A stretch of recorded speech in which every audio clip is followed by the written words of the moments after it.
Welcome, race fans, to Long Pond, Pennsylvania for the Long Pond 240, presented by SimWorld Racing Network. This is the SimWorld Racing Network. We are in Pocono. I'm your host, David Hillbilly Hara, and beside me, as always, David Lafano. David, a little bit foggy and overcast. It appears to be a little, partially overcast here at the Long Pond. It looks like it, Dave, but I'm seeing the weather forecast is clear, man. Maybe the blimp's just up so high we're getting a little haze. little haze, little fog maybe, but that should be a fun one here at the Tricky Triangle. Yeah, absolutely. We got temperatures of 82 degrees with a track temp of about 108 right now. Talking to some drivers pre-race, said that this 2.5 mile track, like you said, Tricky Triangle, is a little slick out there. Other drivers say, nah, this thing's grippy. So don't really know where to go with that one. However, we're going to give you a rundown real quick of our stage breaks for this race. This will be a 96-lap event. We'll have cautions on, trying to find that information. Oh, there we are. Caution at the end of lap 18 to end stage 1. Then we'll run it out to lap 57 for stage 2. And then we'll run the rest of the race to lap 96. We will conclude this one and crown a victor. Yeah, looking forward to Pocono. It's always fun to come here. One of my favorite tracks on the calendar every year is Pocono, personally. I don't call it the Tricky Triangle for nothing. These 3 totally different corners. So traditionally 4 corners. Now you're here with 3.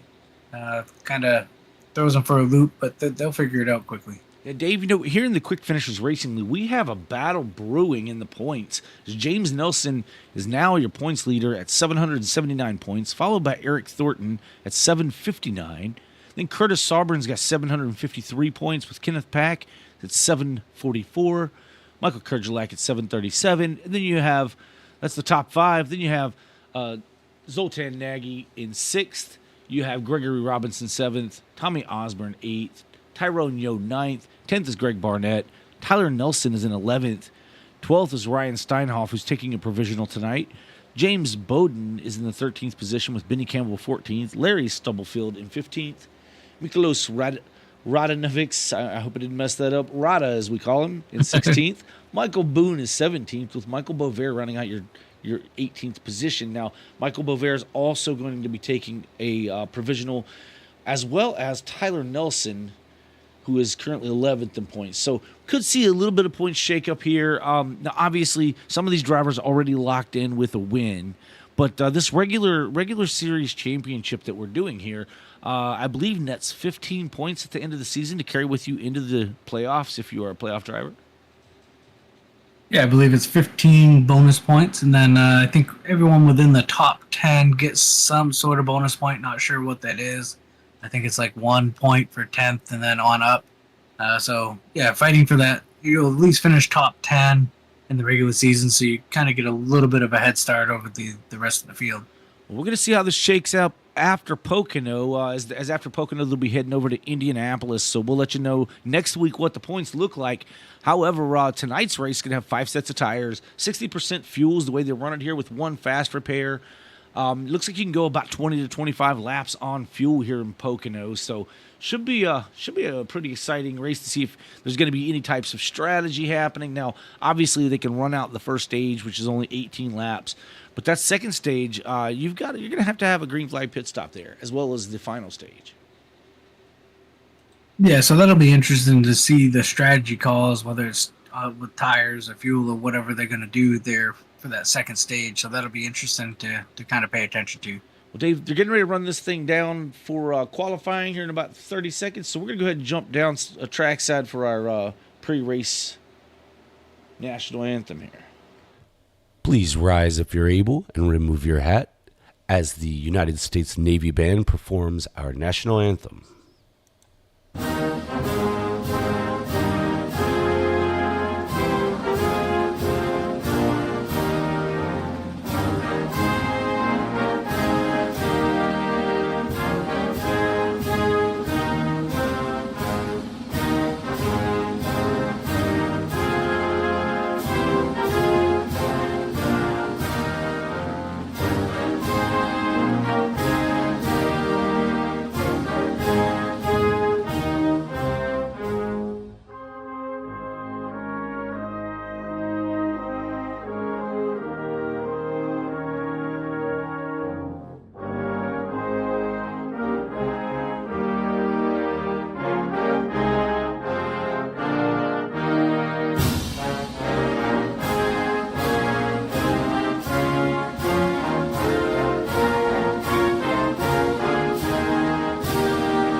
All right, that was our national anthem performed by the United States Naval Band. Thank you again for that rendition.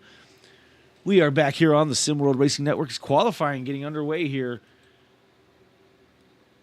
Looks like Curtis Sauber is taking the track.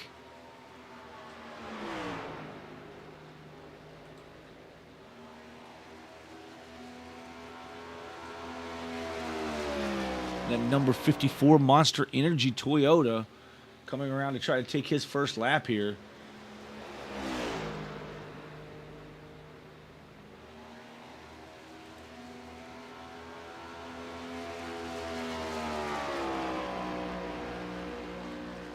Or, I'm sorry, to start his first lap here. First one rolling. So he'll come down and run this thing down into turn 1. Turn 1 can be a bit tricky if you miss your line, but it looks like Curtis hit it quite well. They're going to track out to the wall as he runs down the long pond straight here toward the tricky turn 2, over the tunnel turn. That's what I was trying to spit out.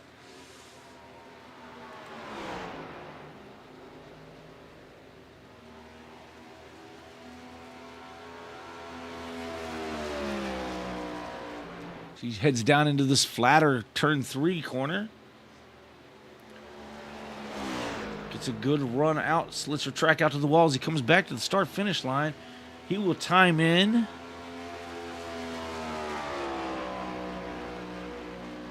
at a respectable 55:35 here. James Nelson jumps to the top. Now Kerjlak jumps to the top with a 54:96. Very fast lap for Michael Kerjlak in that number 19 machine. Thornton comes in at a 55 flat. His number 88 Apex Racing Chevrolet. Chris Essery timing in third thus far at a 55.27.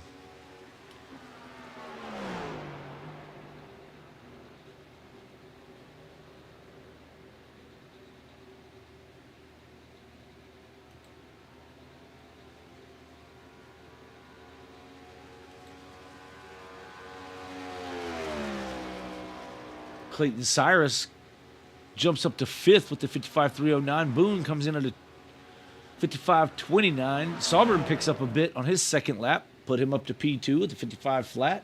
Kerjlak's second lap a little bit slower at a 55 flat. Michael Kerjlak currently holding the pole with that 54.97. Oh, Jamie Mullins jumps up to a 54.84. Really fast lap out of Mullins. Zulu with a 54.95. Now you got Essery picks up a bunch on his second lap to a 54.67.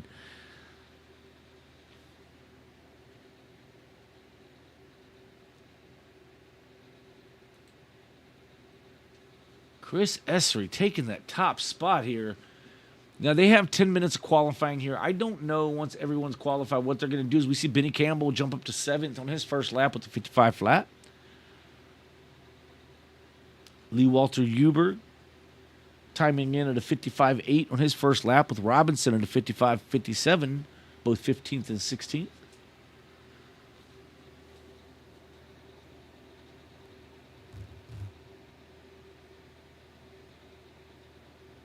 Yo timed in at a 55.55 with Tommy Osborne at a 55.56.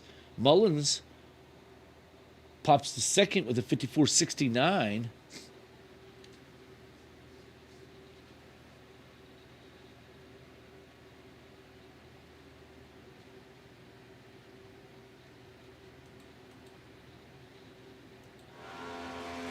See Benny Campbell coming around finishing his second lap.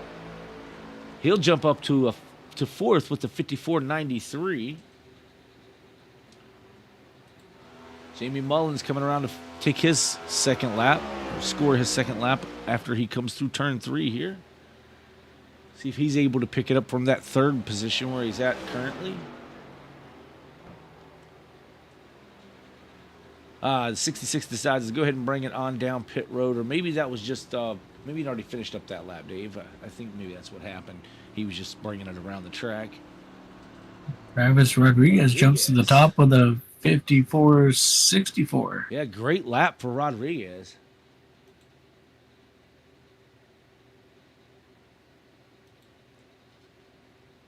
It just leaves James Bowden and Nathan Christensen. Nathan Christensen typically does not qualify. Tends to run well throughout the race, but chooses not to qualify in most of these events. Not sure if James Bowden's going to take a time. But we'll see what happens here, if they're going to forward this thing along or what here. As I currently don't have any cars on track.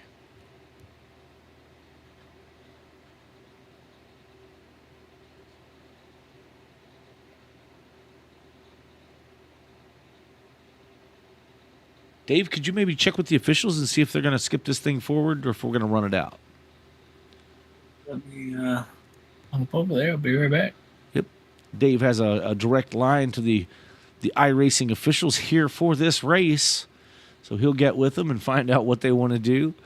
If they want to skip it forward or if other guys are just waiting for maybe a little bit of cloud cover. But, as we were talking earlier, clear skies, I do see a cloud way off in the distance there. It does look a little hazy, but I think that might be a little bit of heat haze up here from the blimp. If I was a speculator, and if you pay attention here on the SimWorld Racing Network, you'll know that we do a lot of speculating from up here. And we will throughout the race. If you're watching, we do appreciate you watching there. Be sure and hit that thumbs up button if you enjoy yourself. Helps this little channel grow. All right, there we go. All right. Is that what they're going to do? Yeah, we are jumping ahead as we speak. Yep, I knew he was the man to get a hold of him. So Travis Juggles Rodriguez is your pole sitter tonight. It's a really fast lap as we see cars beginning to take the grid. We'll jump down trackside as soon as we get them registered here as being on track.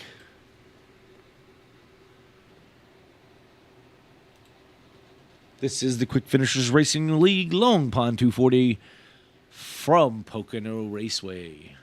We are the SimWorld Racing Network. Thank you again for joining us.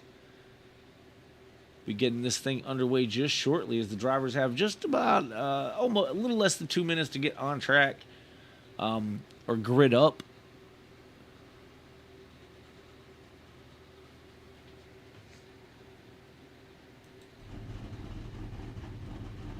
As Travis Juggles Rodriguez again is your pole sitter. Then that number 7 sexy machine. Sexy Ford. I don't know. Yeah. Anyway. No such thing. Chris Essery in the number 22 Toyota will start in the second position with Jamie Mullins starting in the third spot. Fourth spot belongs to Benny Campbell with Zulu in fifth. Sixth is Michael Kerjlak. Seventh is Curtis Sobern. Eighth will be, there he is, Eric Thornton making it to the grid there. Is eighth. James Nelson is ninth. Randy Sprouse in the number 17 Ford starts in the 10th position. 11th is Rick Evans. Michael Boone is 12th. Clayton Cyrus will start 13th with Tyrone Yo, his outside in 14th. Tommy Osborne will start this race in 15th with Gregory Robinson in 16th. 17th is Lee Walter Huber with James Bowden 18th. And then Nathan Christensen in that number 33 Toyota SafeLight.com machine starting at the tail of the field. As we begin to roll off, Travis Rodriguez already pulling out onto the track. These drivers getting ready to line this thing up behind the pace car.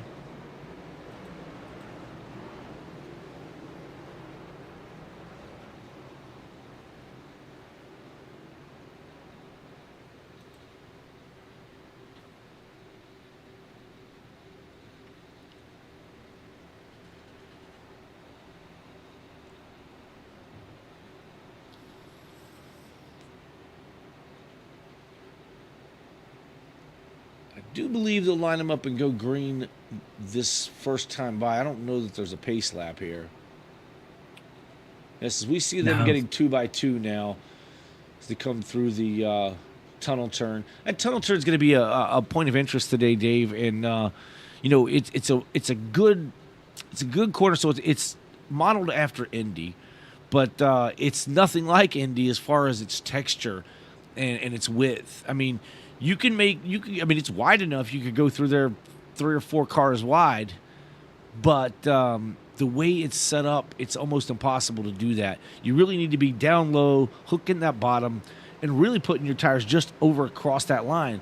We're coming to the start-finish line, or to the start of this race here, Dave, so I'm going to shut up just a minute.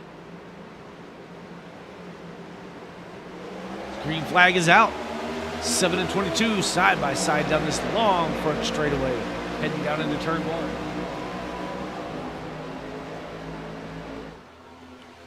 They fan out, heading down into the corner. Zulu on the inside. So the drivers are making it through this long turn 1 corner. Yeah, it looks like Rodriguez able to clear Essery off of turn number 1. Essery's going to get back to his outside, headed for the tunnel turn. Yeah, and in this tunnel turn, I was saying you really want to clip the bottom just below the line there, but it's bumpy, really bumpy down there. And sometimes, as you see Rodriguez get his tires on the left side of it there, everybody makes it through clean. That's what you want to see going through the tunnel turn here on lap 1. Chris Essery out front now. Made some speed on that high line through the tunnel turn. Carried a lot of momentum off. He's going to lead lap 1 here, followed by Travis Rodriguez and Jamie Mullins. Yeah, Rodriguez gets a good run off of turn 3. Gets right to the back bumper here, headed into 1.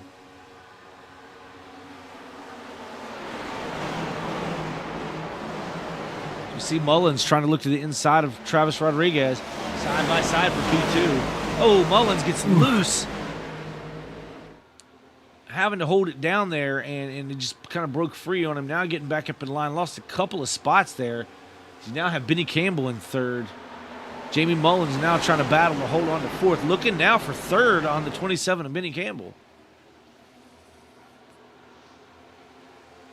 Back a little bit further, James Nelson trying to get around the 54, Curtis Sauber. James in that 75 AutoServe machine.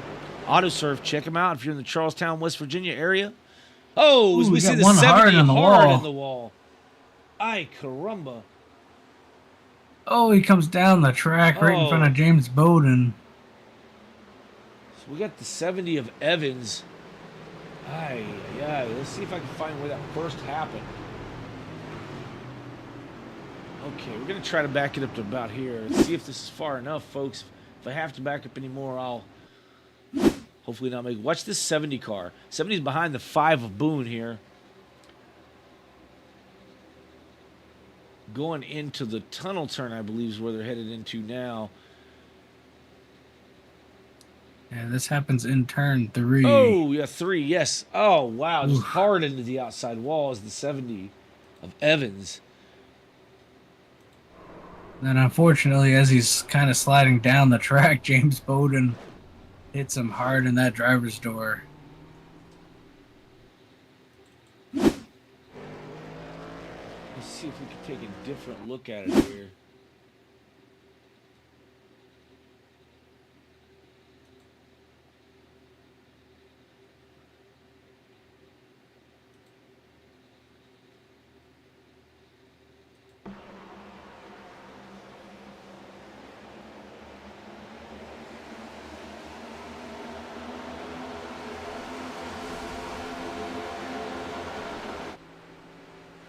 I don't know if they switched cars on me on that replay, but yeah, nonetheless, that was a hard crash for Rick Evans.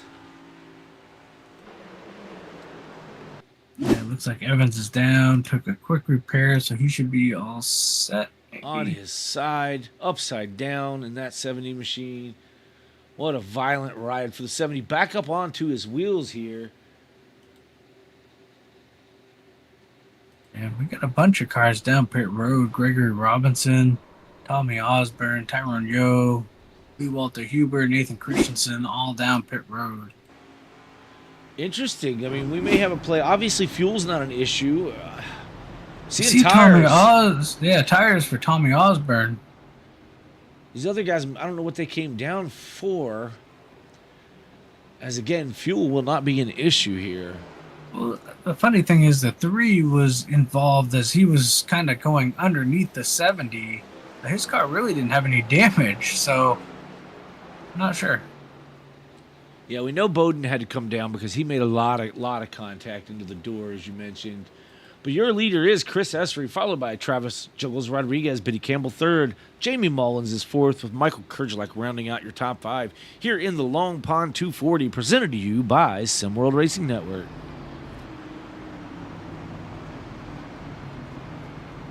If you'd like to get a hold of the Quick Finishers Racing League, maybe you'd like to join, maybe you'd like to sponsor an event, get a hold of them at facebook.com/QFRL. Hit them guys up on Messenger. They'll be happy to talk to you about anything you want to talk about. If you have questions about sim racing or just whatever, a general interest in what's going on out here, you can contact them through the Messenger there, and the admins are absolutely great. We'll be happy to answer all your questions for you.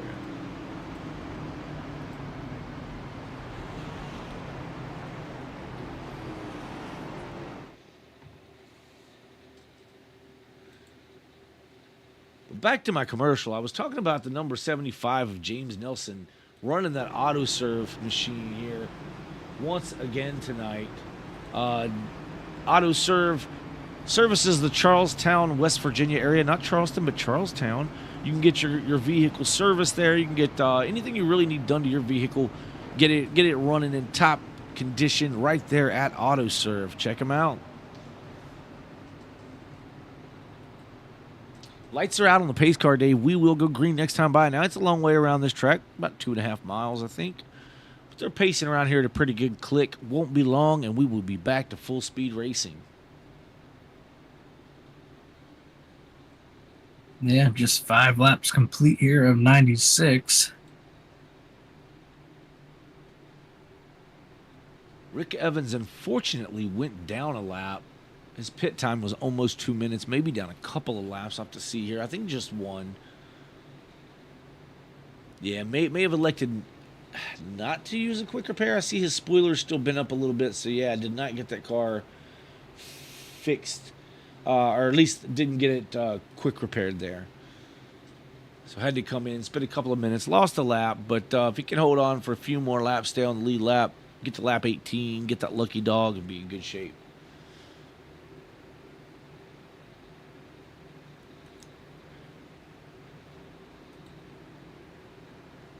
If you're new to NASCAR racing or new to sim racing, the way this goes here on the restarts is within the Geico restart line, which will have a blue banner.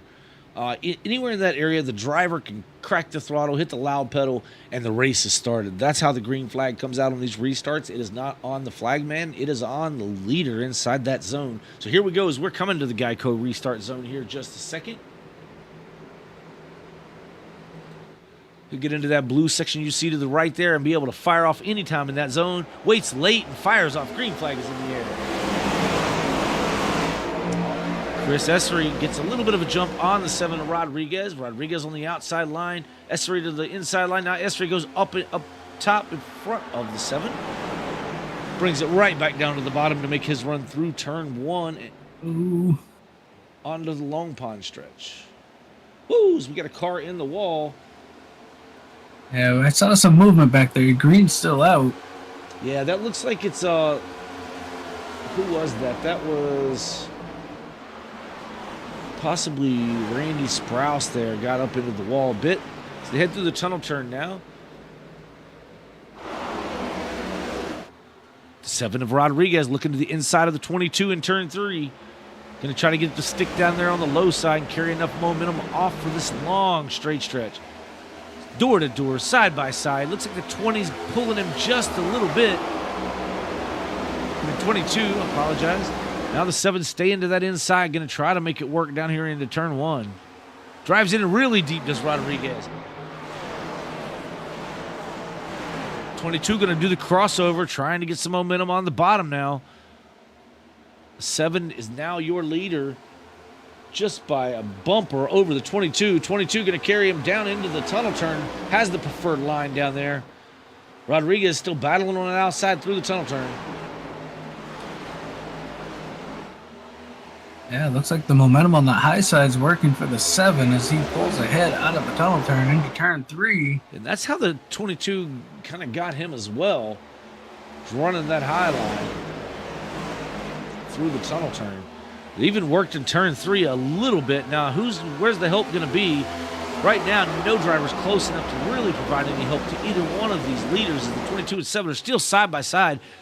Now they just kind of swap positions, Dave, going down into one. Yeah, Rodriguez on the high side, SWRN on the bottom. See if that high line can work here for the 7 of Rodriguez. So hard to run that high line through one, but he was able to do it. Still holding on. Now the 22 still to his inside quarter just a little bit. Enough to take the line away from the 7 going into the tunnel turn. Some great battling here for the lead. Looks like we're getting 7 not quite clear as they go into 3. Yeah, Eric Thornton in that 88's now joined the mix, moved up to 3rd position here, getting by Jamie Mullins.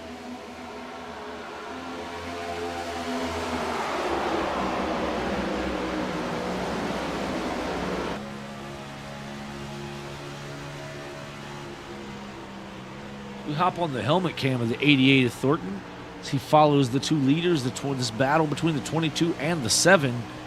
He has a front row seat as the 7's able to finally get clear of the 22. 22 jumps up in line, exiting turn 1.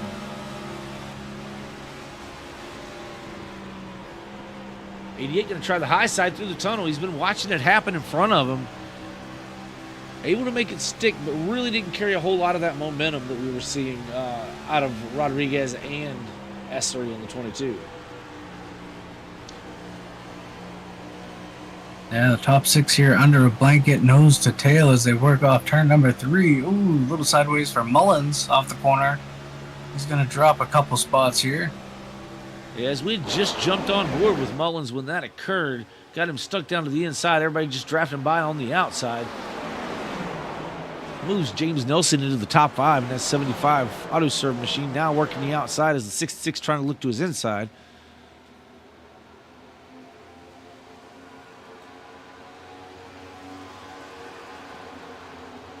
So everybody pretty well single file throughout the field.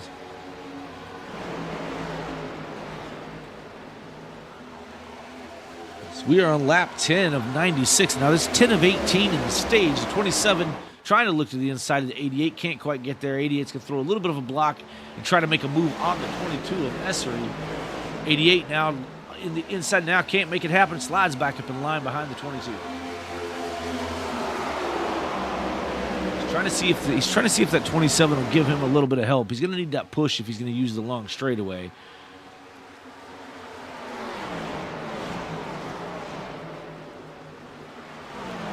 And Zulu in the number 98 pink and black Toyota, representing the pink and black, as always, that rugby team. Some tough guys play rugby, man. Tough guys. That's American football doesn't quite do what they do in rugby, as we see the 66 get around the 75 of James Nelson to take the 5th position back. Travis Rodriguez is your leader. Got about 3 car lengths over the 22 of Chris SWRN and Eric Thornton in 3rd. Being pushed pretty heavily by that 27. 27 of Benny Campbell kind of working with the 88 here a little bit. We'll see if the 88 tries to make a move down here on the 22. He's now looking to the inside. He's going to make that move. No help from behind, but isn't going to need it as he's going to has that low line. 22 trying to carry the momentum on the outside. Can the 88 get clear on the exit? He cannot. Side by side down the long pine stretch. Yeah, I mean, SWRN's got a little bit of help there from the 27 of Campbell as they worked out through here. Yeah, Campbell kind of abandoned the line the 88 was running. I think Campbell preferred that higher groove. As you see him go high right there, kind of gets the rear end of the car loose. May have touched the wall just a little bit there, but able to clear the 88 for that 3rd position.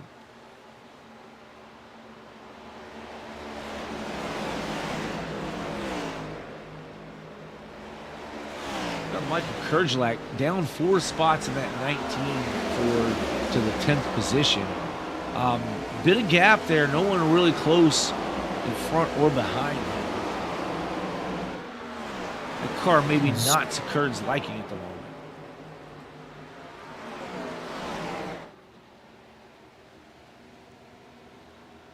As everyone gets back single file, so they're heading down Long Pond and into the tunnel turn.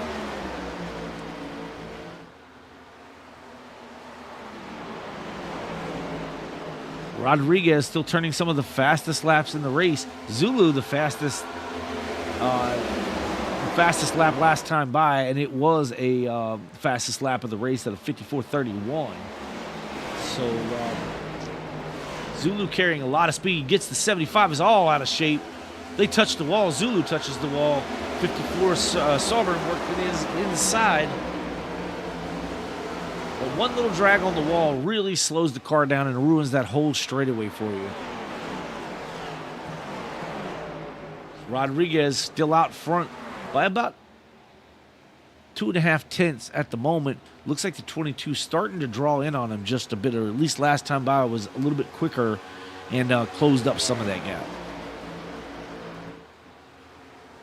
Yeah, we got about 4 laps to go here in stage 1. So at the end of lap 18, you get the yellow as you see the 7 loose off the corner there. Now the 27. Benny Campbell. Yeah. That's good. That's what Rodriguez wants to see here late. He wants to see these guys actually race for a second. Give himself the opportunity to kind of pull along whichever car. 22 has the momentum. The more they're racing, the easier it is for the 7 to kind of pull away a little bit. You see Michael Boone back here making a move on Zulu, trying to take over that 8th position.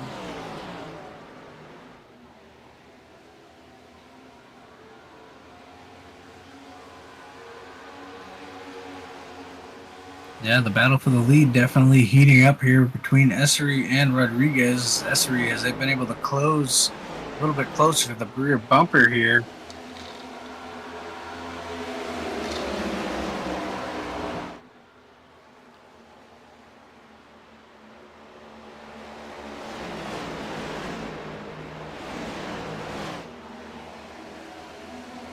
Rodriguez able to pull, just had a great run through turn 3. You know, I heard a lot of the drivers, Dave, in NASCAR talking about that, said, you know, it's so hard to set up all 3 corners. But if you have one corner that you really want to make, is you want to make turn 3. Because if you can make turn 3, then your 1 isn't that bad. And then you just have to deal with the tunnel turn like everyone else does. But turn 3, very important because it is the flattest corner. Not a whole lot of banking there. And it's very, very long corner. And it leads to the longest straightaway on the racetrack. So you want to be carrying enough speed off of 3 to get down to that start-finish line and down into turn 1 the fastest possible rate. Now, if you screw up turn 3, then you're that much slower than everybody else down that long straightaway. Yeah, it really is all about momentum here and who can help you. Right now you see most of the field single file kind of pacing through the rest of the stage. No real big battles going on at all. Except for this battle for the lead as the 22's looking to the inside of the 7. Can't quite make it happen as the 7's going to carry some momentum. Can't tell if he's still to his inside. Looks like he might be. He is. He's got just in the inside quarter panel or rear quarter panel of this 7 machine. As they go down into the tunnel turn, 22 looking to the inside. Comes door to door with the 7. Can the 7 carry enough momentum off the exit? He does to hold on to it for right now as they head down into 3. Side by side, door to door as they come through 3. Momentum is going to be the king on exit here. Come off the corner side by side. 7's going to carry just a little bit more momentum coming to start finish. 1 lap to go in the stage. 22 wants this stage point, as does the 7. Well, the 7's not really running for a championship here, doesn't much care for it. As Eric Thornton is getting into that battle, he definitely wants as much. Oh, 7's loose. Able to save it, and these guys behind him, great job by the 66 of Mullins, stay out of the back of him, and the 88 of being aware that the 7 held on to his stuff, but just magical driving by the 7 to hold on to that thing. Unfortunately, he's going to lose the stage win for that, but doesn't lose his car. Has a great car and was able to save it there. Yeah, that's a good heads-up driving by the Jamie Mullins in that 66 to be able to see that and get out of the throttle in time. to keep from running over the 7. Yeah, absolutely. And the 88 giving the 7 enough room to correct it, because that's difficult to do, is to save that thing when it gets that far loose. But great job by all these drivers. As your stage winner was Chris Essery, followed by Eric Thornton, Travis Rodriguez, Jamie Mullins, and Benny Campbell. James Nelson was 6th. 7th was Curtis Saubert. 8th was Zulu with Michael Boone in 9th. Michael Kurgelak rounding out the top 10, getting the final stage point for stage 1. So, Dave, what do you think? You think drivers, I guess, coming to a longer stage, it would be ideal or in your best interest to come down and get four tires and fuel, you think? I would think so. It wouldn't surprise me to see someone maybe do a 2-tire stop. We've been seeing some of that as of late in these races, so wouldn't surprise me, but I would say 4 tires of fuel for pretty much most of the field. Yeah, I'm going to be keeping an eye on this 98's pit stop, to be honest. He's come out and used that 2-tire strategy very, very well. You don't have to run a whole lot of laps, right? You got to get to, I guess you got to get to lap 37 to safely be able to pit and know that you can make it. That will put you 20 laps to go in the stage. And if they can go 20 to 25 laps or so, then lap 37 is what you're going to try to make it to from here. So you're looking about 16, maybe 15 laps. Well, wait a minute. Yeah, before you would have to stop, right? I mean, before you could stop and make it the rest of the way. About 15 laps from here. So 2 tires may not be a bad idea. Was my long way of getting to that point. We're going to watch and see what these drivers decide to do, as they're pacing behind the pace car coming through the tunnel turn now. It's turn 2 here at the Pocono Raceway. This is the Long Pond 240, presented to you by SimWorld Racing Network. You're watching the Quick Finishers Racing League. We're here every Friday night, following the entire NASCAR schedule. So, yeah, just at 60% races with 60% of fuel. And the stages are broken down just as the same percentages are in the actual full events. So, very interesting kind of the way we do it here in the sim world. Obviously, we're not running the full-length races. I think next week at Indy, they are running 400 miles here. Yeah, I believe they're doing that true Brickyard 400.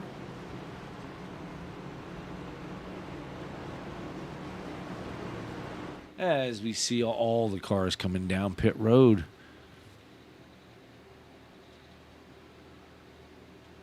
They'll bring these cars to the attention of their crews.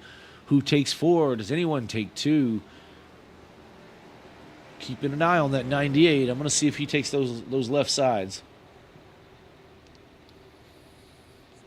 Right sides up on all these cars.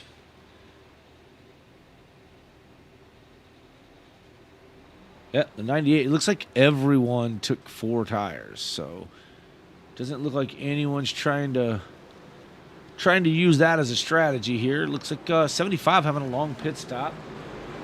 Not sure. He's got the right sides just now up on that car. Not sure what happened there, unless he didn't have any tires selected and had to back up maybe and put it back in his box. I'm not sure exactly why it took so long. James. Yeah, the 75 overshot his box, and he was too close to the pit road wall, had to maneuver around. So, yeah, a little bit of issue there for the 75 on that stop. Did he also get a penalty? Because he is sitting there. He may. Oh, it looks like he may have got clipped by the 54 down pit road. Looked kind of funny. Oh, so he could have been just getting some damage repaired while he was sitting there. His pit stop, 44 seconds. So it's not a penalty, because if it was a 40-second hold, he would have been 50-some seconds. 75 definitely, when he kind of got turned down into, he got turned into the inside wall a little bit, and then he had to straighten out. All right, Rick Evans got the lucky dog, as we were talking about earlier. So we have all 19 cars on the lead lap. We did have a caution there. What was it, Dave? Lap 2, I think. Lap 2. Brief little caution. It was a hard slam into the wall by this 70 of Rick Evans. But, got it all straightened out now. Got himself back on the lead lap. And we're going to get this thing going again. Only caution for incident was that one at the beginning of the race thus far. So, clean and green the rest of the way. This caution is for the stage ending, which ended at lap 18. We're going to run this next one out to lap 57. So my numbers changed just a bit. They can run to about lap 43 to somewhere between lap 43 here and 48 maybe. So somewhere in that range, they'll have to stop for a pit stop. Now, being that we're only running to lap 57, some of these guys could choose, like I was saying earlier, to come down even sooner than that and kind of leapfrog the field on their pit stop. Maybe ideal to do a 2-tire green flag stop. I mean, run this thing to the end, do 2 tires, and run it on out to the end of the stage if you're going to try something like that. Yeah, I think on this pit stop here in the middle of stage 2, I would say maybe you'll probably see a mixture, maybe even some fuel only to get through this stage. But we'll see how it plays out when those happen. Yep, we'll be keeping an eye on it as the lights are out on the pace car. Once we come through turn 3 and get into that Geico restart zone again, it will be on Chris Essery to fire off in that zone. When he does, it's time for everyone else to go as well.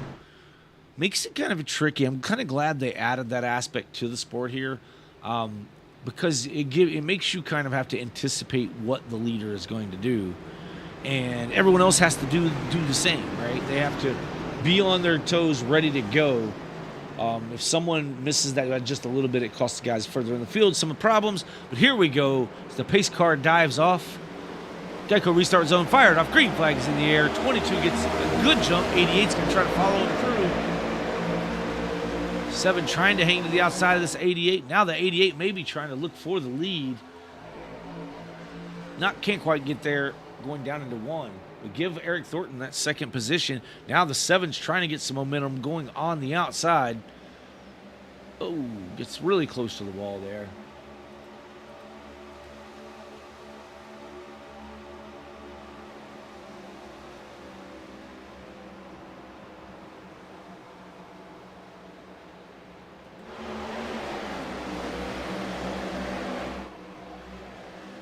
'27 of Benny Campbell trying to work around the 98 of Zulu to try to take over the 5th spot.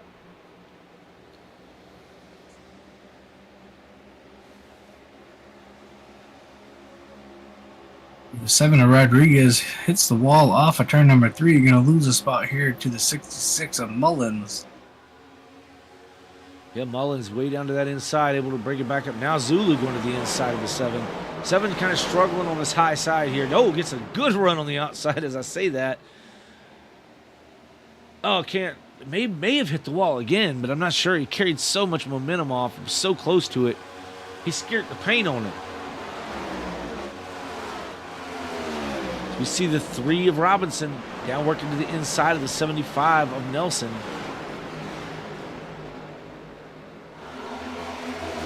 This battle is for 13th. Nelson able to clear him. Now the 70 looking to the outside of the 3. Yeah, just ahead of that battle, Nathan Christensen battling to the outside of the 5 of Michael Boone. Going to clear him off of turn number 3. Christensen, our biggest mover of the race, up 8 positions. Yeah, Rodriguez able to get back by the 67. Now on the hunt for the lead is the 22. 88 is passing 22 on the outside. Coming through turn 1, able to make it work. Now Rodriguez trying to look to the outside of the 22 of Essery. They're lined up to the outside. 7 now pushing the 88, but 22 coming in with a lot of momentum down into the tunnel turn. Holds the 88 up on the high side. 88 able to hang in there. 22 just out by a nose for the lead.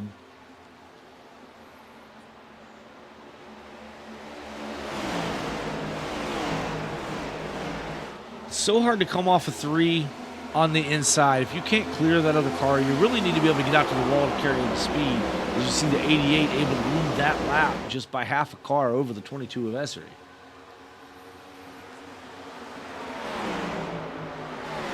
Oh, 3, nope, too wide. 98 just said it's time to go. He's caught up to this pack. Now to the inside of the 66, falls back in line. 22 of Essery now being passed by the 7 to Rodriguez on the outside.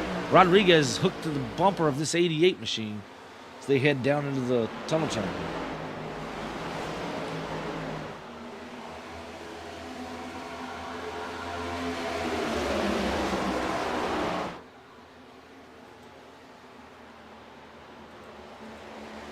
Oh, the 19 of Michael Kerjelak way high up in no man's land, up in the marbles, but wow, the momentum he carried off the corner coming out of 3.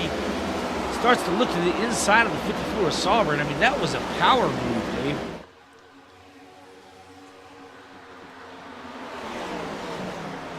Yeah, they're going to work side by side down to turn 1. See if it looks like the 54 is going to get the momentum on the high side now. I'd be curious to see if 41 does that again. Or I'm 41-19. Change numbers on me, folks. Sorry about that. It's been a couple of weeks. I get it. I'll eventually get it.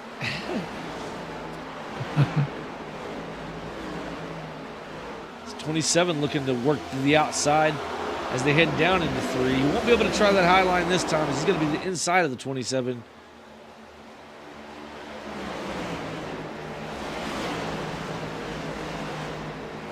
Able to clear on the exit 3. 20 now looking to the inside of the 27, trying to take over that position. Juggles Rodriguez has moved to 2nd with Eric Thornton leading this race, followed by Chris Essery, Jamie Mullins in 4th, and Zulu rounds out your top 5. These guys are about a second over Curtis SWRN and Kerjelak, and those guys, we talked about Kerjelak struggling earlier, but is able to rebound nicely. Currently running in that 7th spot behind Curtis SWRN. Clayton Cyrus in the 05 trying to make moves on Benny Campbell here. Unable to make it work there through the tunnel turn.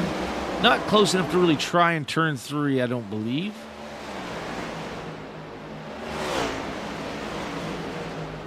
Whoa, as we got one in the grass, Nathan Christensen gets a little bit of the grass. They're going to give up a couple of spots from that. That'll push Nathan back to the 13th spot. Lee Walter Huber up 9 positions now in that 20 machine. As the 19 of Kerjelak work to the inside of the 54, battling back to his outside.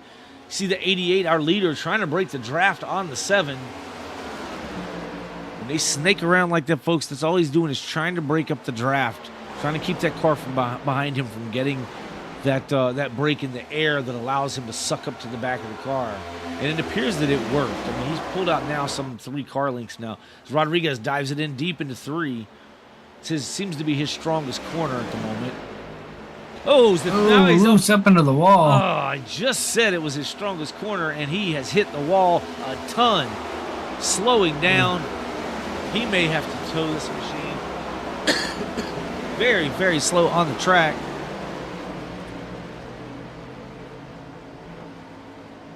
The front end is broken on that car. It's broken a toe link. Gonna have to try to nurse this thing around the track, but is losing valuable, valuable time. If he can even make it around. See if the car will turn. It appears to be turning, but it's very low on power and speed here, it seems. Yeah, unfortunately, he looked like he clipped the apron a little bit coming off of turn 3, and that just got him loose and up the track. Tough break to the 7. Car is making decent speed, but I think when he gets to the corner, he's struggling because that right front is broken. But he looks like he's going to get it around here and be able to bring it to pit road. Definitely will go a lap down. He does have a quick repair in his pocket he can use as the battle for the lead is heating up. 88 of Thornton under fire by the 22 of Essery. Great battle as we got 4 cars under a blanket here for that top spot. Side by side for the lead, exiting turn 1. Curtis SWRN and Michael Kerjelak battling for that 5th position. Apologize, I thought I saw a car out of the corner of my eye. Maybe go a little crazy there for a second.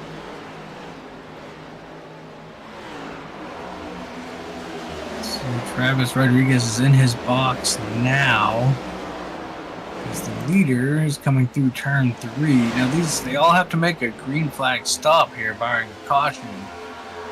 So this might not be he's going to lose a lot of time, but I think he'll be able to stay on the lead lap once this cycles through. He's going to have to push it to the full length of the tire run, though, Dave. He's going to have, or the fuel run.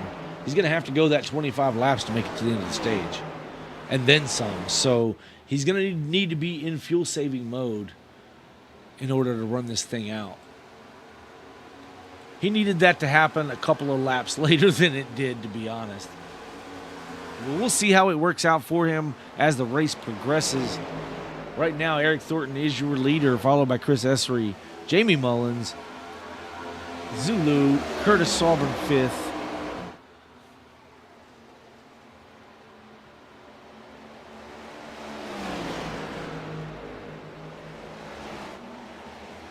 Track temperature's cooling down just a bit to 105 degrees.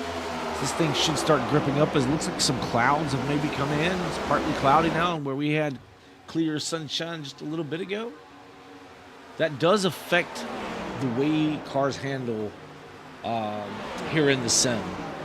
So whenever the sun is hitting a particular corner, that corner can be very, very, very slick. So we see the 22 trying to work to the inside of the 88 here to take the lead. And just the opposite side of that, as the 22 gets by the 88 now, Mullins going to try to follow him through. 88 may carry enough momentum to regain the lead here, and at the line, or I'm sorry, going into 3 here, the 22 had a little bit of real estate on the 88. 88 swings wide through 3. 22 is going to clear, but a great momentum by the 88 off the corner to hold on to second. But as I was saying, it's just the opposite. If you get a little cloud cover in one corner, that corner is going to grip up, cool down and grip up really, really quick.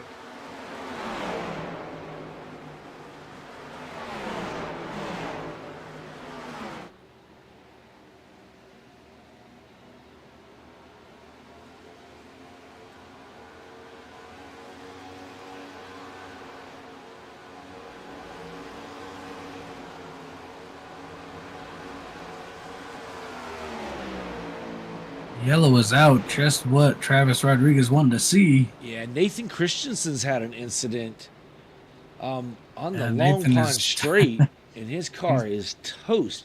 We're going to go back and see if we can find out what happened to him there, but tough break for Nathan Christensen. Oh,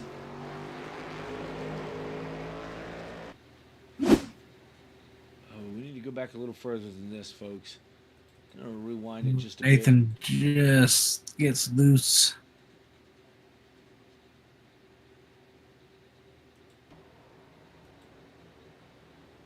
Let's watch the 33.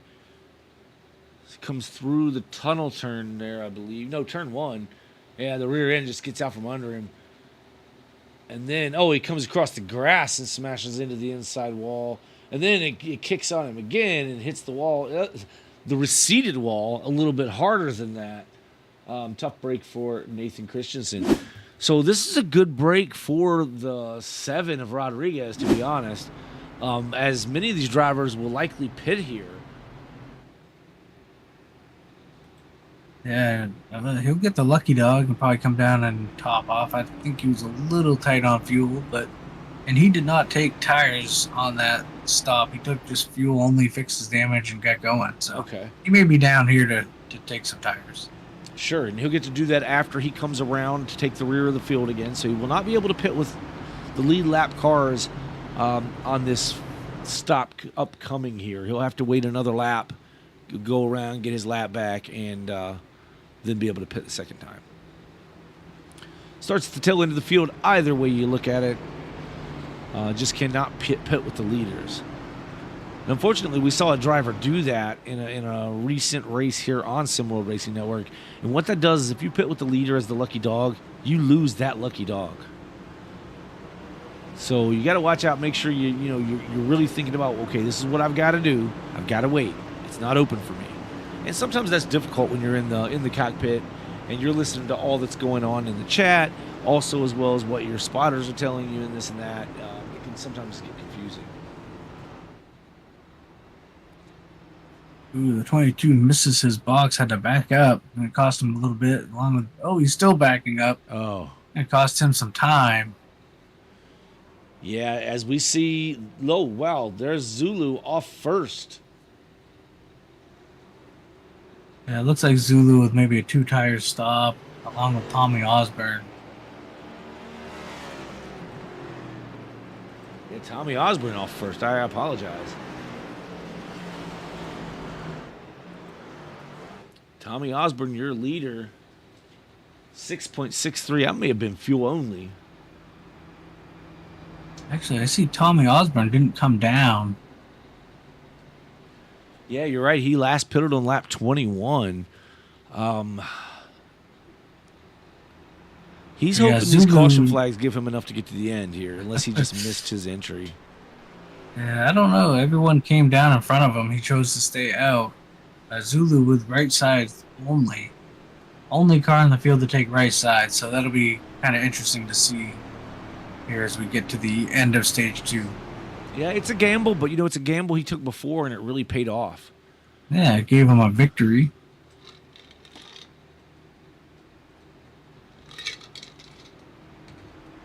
Well, we thank you for joining us here on the SimWorld Racing Network for the Quick Finishers Racing League. Long Pond 240 presented by SimWorld Racing Network.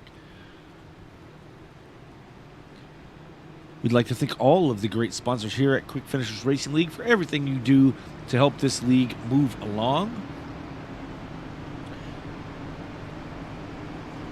We've got AutoServe. We've got Ty's Race Designs. You can check those out over at just get a hold of Tyrone Yo Jr. That's Yohe Jr.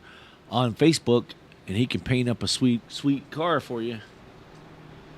Get you in his Discord where he does have some free paints that he has done, as well as he can do custom designs for you to get exactly what you want to have. As we mentioned, Travis Rodriguez, Yo is still on pit road, or he's back on pit road. Travis Rodriguez gets his lap back. We'll come back on track here. Now the Nathan Christensen still has the damage to the front of his car. Not sure he knows that he has that front clip missing.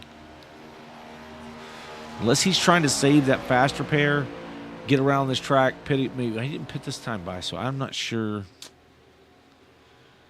if he's trying to work on that damage or not. Maybe he doesn't realize that he doesn't have a nose on that car.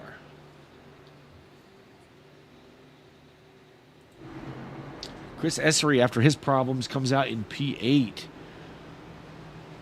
But as we mentioned, the lights are out on the pace car. Your leader is Tommy Osborne, followed by Zulu, Eric Thornton, Jamie Mullins, and Curtis Sauber in your top 5.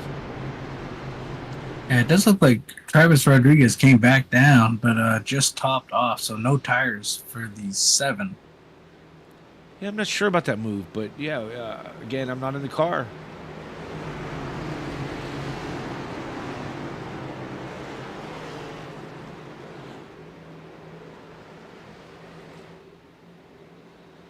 We come into the Geico restart zone. Tommy Osborne fires off. Green flag is in the air.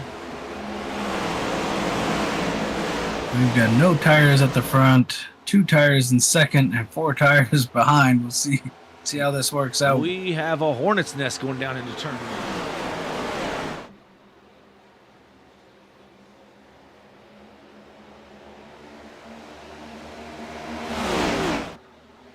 The 88 is going to make quick work. Wrecking. Hit the worst part of the track for the 27. Hits that opening where the emergency vehicles will leave or enter the track. He hits that opening really hard, flat on the side of the car.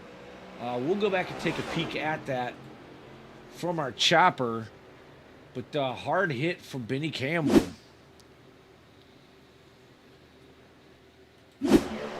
Watch this number 27 machine.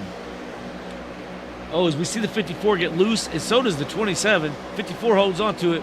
Wow, smacks the passenger side of that vehicle. As long as he didn't break the suspension, the car looks good. But your leader is Tommy Osborne.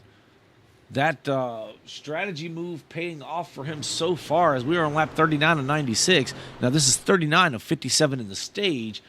The one is going to be the control car, but he's got the 88 on 4 fresh tires to his outside.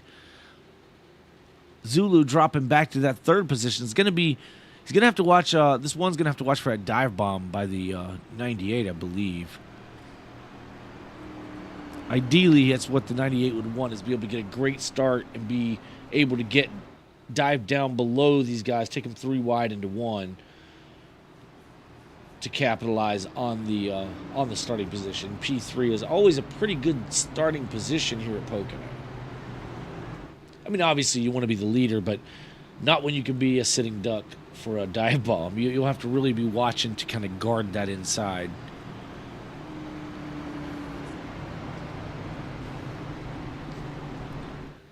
But if you're enjoying yourselves at home, be sure and smash that thumbs up button. Subscribe to the channel if you're not already subscribed. There's racing 3 nights a week here, except for when the Truck Series is in off weeks or the Cup Series is in an off week or whatever. But yeah, hit the subscribe button. Ring the notification bell so that you know when we're racing here, as the one's going to go ahead and peel off, come down pit road to get service. Yeah.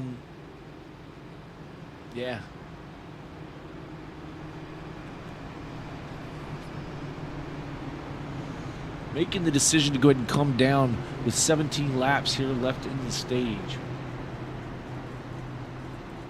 Eric Thornton will take over the lead with Zulu to his outside in second. Jamie Mullins third. Michael Boone in fourth.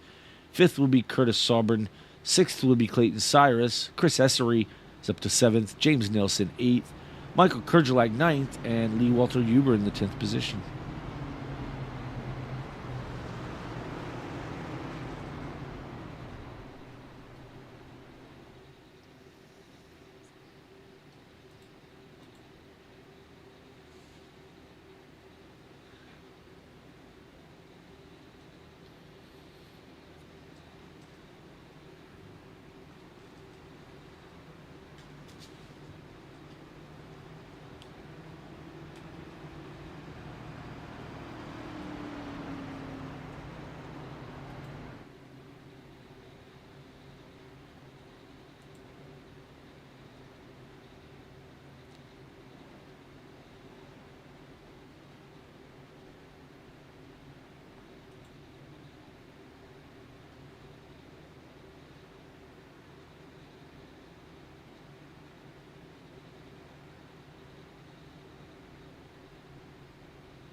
Tyrone Yo showing off one of his custom designs he did for himself there.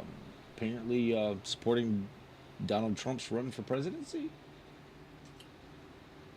Good looking paint scheme he's got going on there.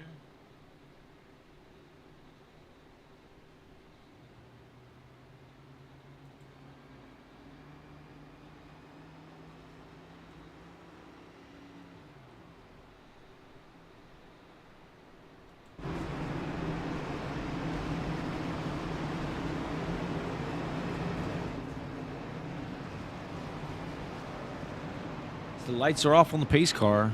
1 lap to go. We'll get this thing going green once again here. Run it out to the end of lap 57, where we will break for another call, or for the last final stage break. Before we run this thing to the end, conclusion will be at lap 96. We'll crown a winner. We'll talk to the winner.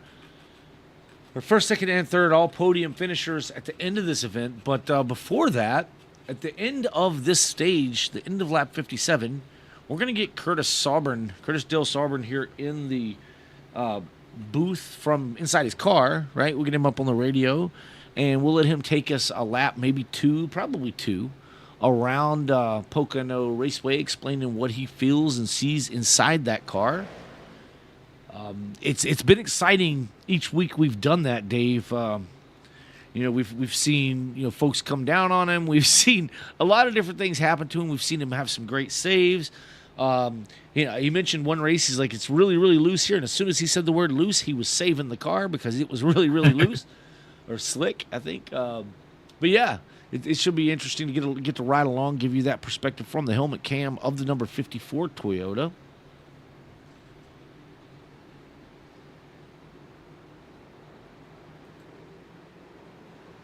So they come through turn 3, heading down toward the Geico restart zone. 88 Thornton will be the control car. He's going to fire it off inside that blue area to your left, or I guess to your right now on screen. As we enter the Geico restart zone, fires off. The 88 gets a jump out over the 98 of Zulu in second. 88 going to try to get up in front of Zulu, get that arc down into turn 1.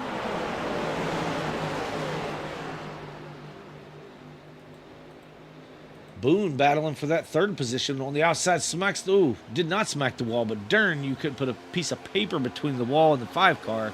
So he makes it work. Starts to pull a little bit on Jamie Mullins there, down into the tunnel turn. High side again. Now the 50 or the 5's in a little bit of trouble. Wreck through the tunnel turn. Yikes! Trying to get back to where that was happening, now, folks. Oh, and it's still wrecking. The 2 now. Hard into the worst part again you can hit on this track. Let's go take a look at the Gregory Robinson incident here at our 5th caution, lap 42. Okay, watch this 3. As the 3's okay, the 53's loose. 3's coming off the corner. The 70's going to hit the wall there just a little bit. The 17 maybe gets into it as well. Now the 3 is going to come down a little bit as the 20's coming up. Gets just a little touch there. All kind of sideways. 53 gets involved, hits him a little harder. That's a sick feeling riding backwards on a speedway where you're doing upwards of 180 miles an hour. As he comes down the track, the 2 barely gets clipped. You've got the 2 of Yo is just out of control here. We're doing it in slow-mo, Dave, so it's taking us forever. And then it just turns back and slams into the wall there. Tough break for these drivers. Let's watch that again. We're going to do it this time in full speed ahead. Yeah, it all kind of started when the 53 kind of washed up the track into the 70 into the wall, and then just mayhem. Well, the 20 kind of drifted up and clipped the 3, though.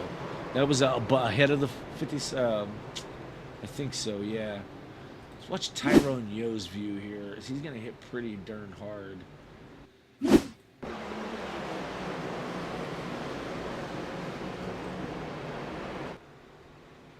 He just gets clipped there and is going to back this thing ever so hard into that wall.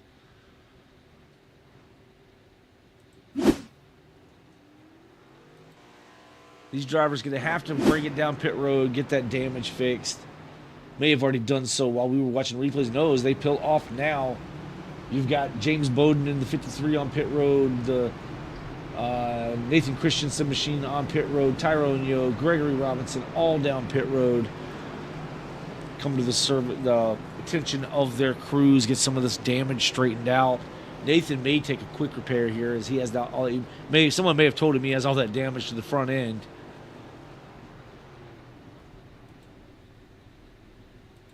Yeah, it looked like Travis Rodriguez benefited. He went from about 15th to 10th, making it through that incident.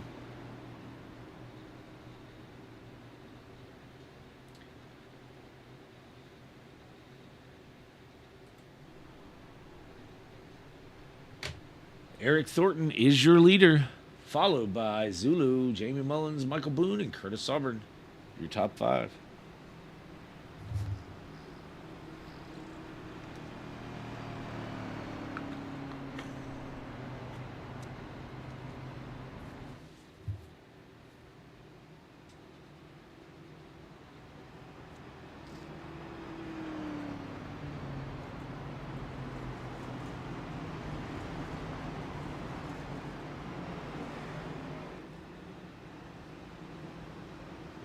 So yeah, we're going to restart this thing, Dave. We're going to have about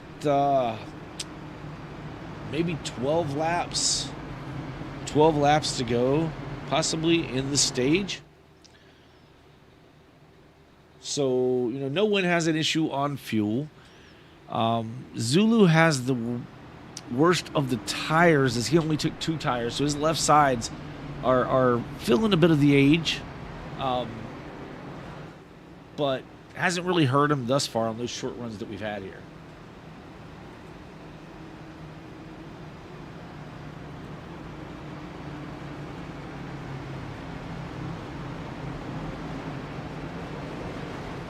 Not sure 66 of Mullins slowing on track here. Running way down on the inside. Don't know if he's just messing a bit. Okay, he's back. He's back up there where he's supposed to be.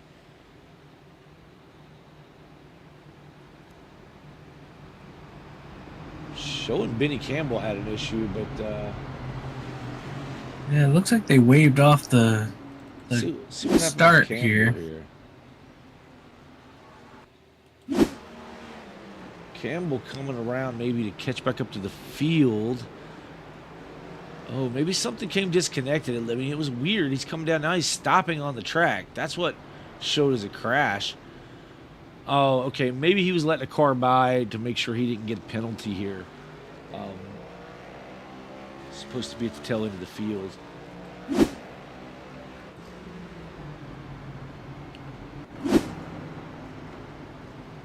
27 still way down low.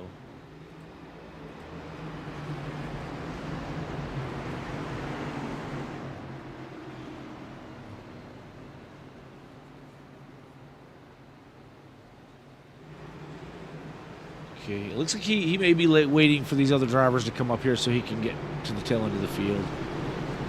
You know, I'm one that never worries about that. I just kind of hold my speed, hold my position until they get to me. If they don't get to me in time, then I'm just screaming over the radio, I need a black cleared, because you know it's not the fault of the driver that the other drivers haven't caught up. But that's exactly what he was doing, was slowing down, riding the apron, kind of waiting for these drivers to get caught up and pass them. That pace car is off. 88 fires off, gets a really good restart here, pulls up by a couple car lengths over second and third position. The 66 and 98 are going to battle for this second position.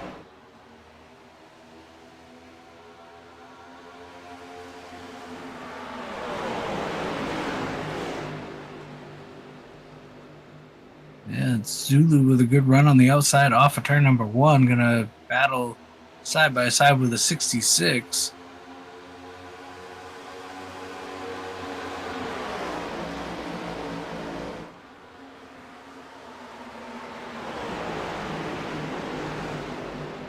Bunch of cars tight through the tunnel turn. Yes, very tight. Made me a little nervous. I was holding my breath. What about you at home?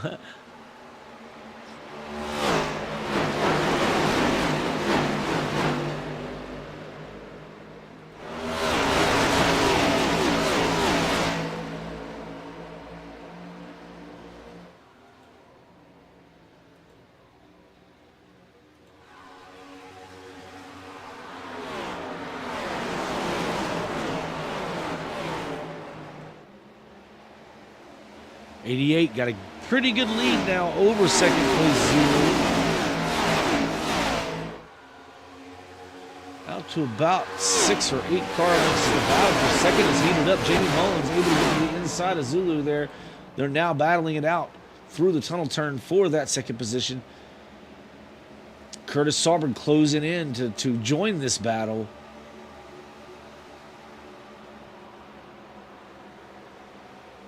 They worked their way through 3.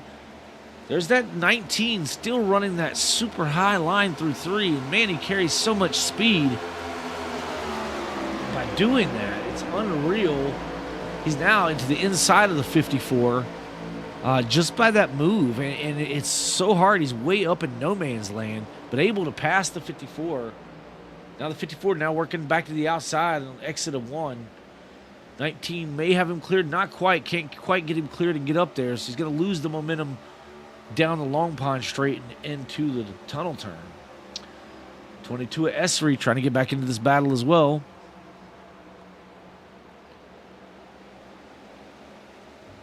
Yeah, while these drivers all battle it out back here, Eric Thornton's been able to slip away to almost a second and a half. Ooh, 19 gets a little bit tight and pushes up into the 22, which loosened his car up quite a bit through 3. Now 19's quick through 3. He has to be on the outside to make it work. Now the 5 of Boone looking to the inside. Oh, he clips the quarter panel of the 19 hard into the inside wall. Back up on the track and clips the 5 who hit him to start with. Oh, my Atlanta. Oof.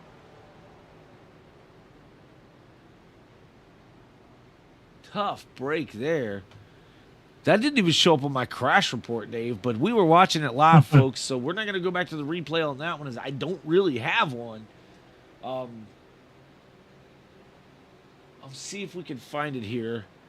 Let's try this one here and see if we can get a different view of what happened there. That was looked to me like, okay, here we go. The 5 goes to the inside of the 19 here, and then like just comes up and just clips him ever so lightly on the unintentional, of course, but slams him hard into the wall. 19 comes back up at the track, out of control, and hits the 5 who initially spun him. That was not retaliatory in any way. That was just coincidence that he was able to still hit the 5 after slamming hard into that inside wall. 19's going to have to come get damage repaired on that machine for sure. 5 looks okay, but that 19's looking a little rough for wear. So we only have 7 laps to go here. We're going to run a couple of them under the caution, so we're probably going to have about 4 or 5 laps to go in the stage before we take our next stage break. It's going to be interesting to see here. Obviously, I don't think any of the leaders come down. But you could kind of flip the stage here, Dave, being this close. 4 or 5 laps to the end of the stage when you go green. You could flip the stage here. Gain that track position, which seems to be very, very valuable here at the Pocono Raceway. I mean, we know it is. We ran here a few weeks ago in the All-American Racing League, so track position is king. It's hard to pass here. When we're seeing some great racing and some great passing going on, but it's not easy, folks. These guys are making it look really, really easy. That's why when they crash, that's because it's that tough. This is not, there's mistakes made, obviously, but it's not like these guys are prone to mistakes like this all the time. It's just hard to race here at the Tricky Triangle. So we have some drivers coming down. Chris Essery leaves the 5th position to come down. Clayton Cyrus leaves P7. We got Rick Evans on pit road, Michael Kerjlak, Benny Campbell, and Michael Boone. Let's see what Essery decides to do here. Does he do 4 tires? Does he try to flip the stage maybe?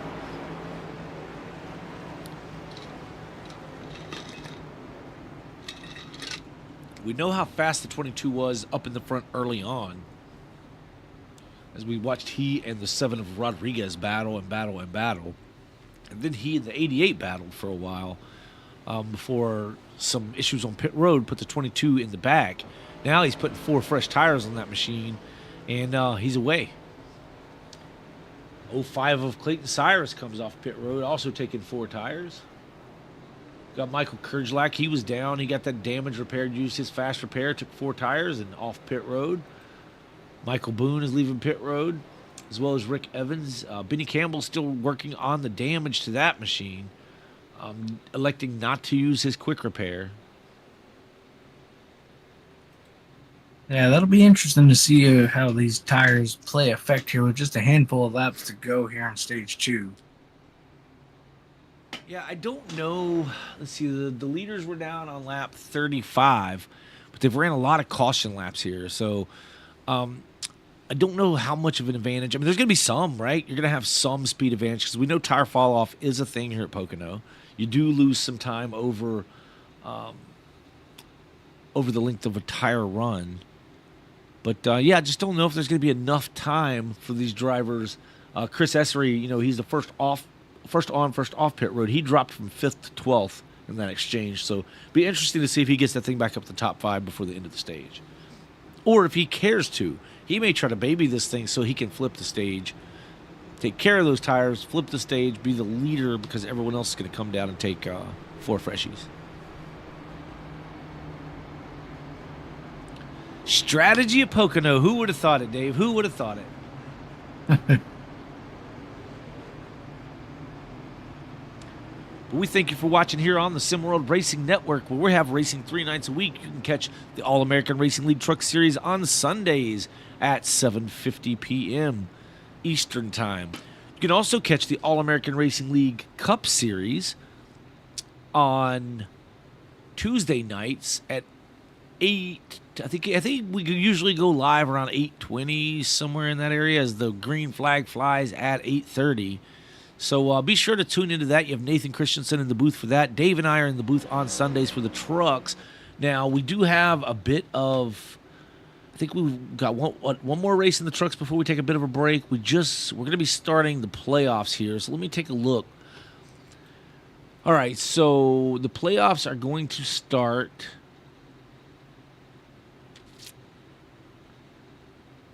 Actually, we are off until 8-4. We just finished up at Richmond, the round of 10. So the top 10 drivers and points will start to battle it out for their three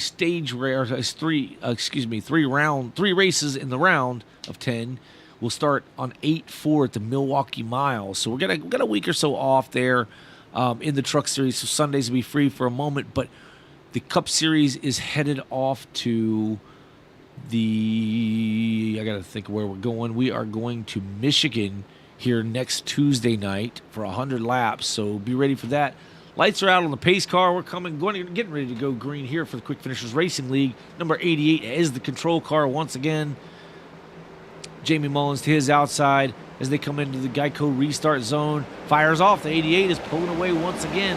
Gets a great jump on the restart. Yeah, they got a little bottled up on the inside line, allowed the 54 and the 7 to kind of get a good run here. Yeah, 66 able to get around the 98. Now the 54 looking to the outside of the 98, going to take over that position. Exiting turn 1, 7 tries to, 98 throws a block. Able to slide up and stop the momentum of the 7 of Rodriguez. 75 battling with the 3 of Robinson. Smokey Robinson up into that 7th position there in the number 3 battle for the lead. Jamie Mullins to the inside of the 88 now. As they come through 3. Looks like Jamie Mullins is going to be able to make it stick on that inside. Now the 88 working that outside. With that carrying that momentum down to the start-finish line. 66 was your leader that time by. He'll be scored with leading that lap. Thornton now still on the outside as they head into 1. SWRN right on the rear bumper of the 88. Both of them want to carry that high line. Rodriguez able to clear the 98 of Zulu, move him to 4th. James Nelson now looking at the back of the 98, trying to find a way around as well. As we're coming to 3 laps to go here in the stage. As it will end at the end of lap 57. That's 5-7 in stage 2.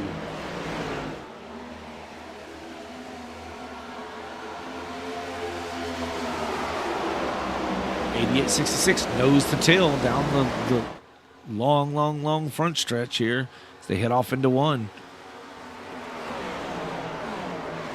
Curtis SWRN not going away. He's running that higher line, almost hits the wall, gets it super loose off the corner. Still holds on to that 3rd position, though, with Rodriguez right behind him. Yeah, last time by, Rodriguez ran the fastest lap of the race with a 54.22.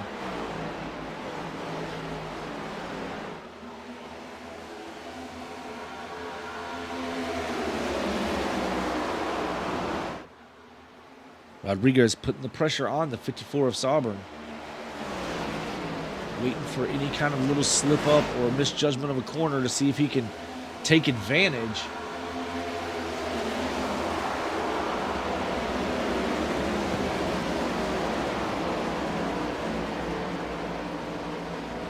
.05 of Cyrus trying to move his way to the inside of Rick Evans.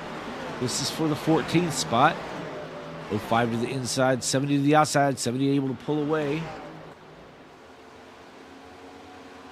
Michael Boone, after having the little issue there in the last little bit, running in the 16th spot, followed by Tyrone Yo and Nathan Christensen.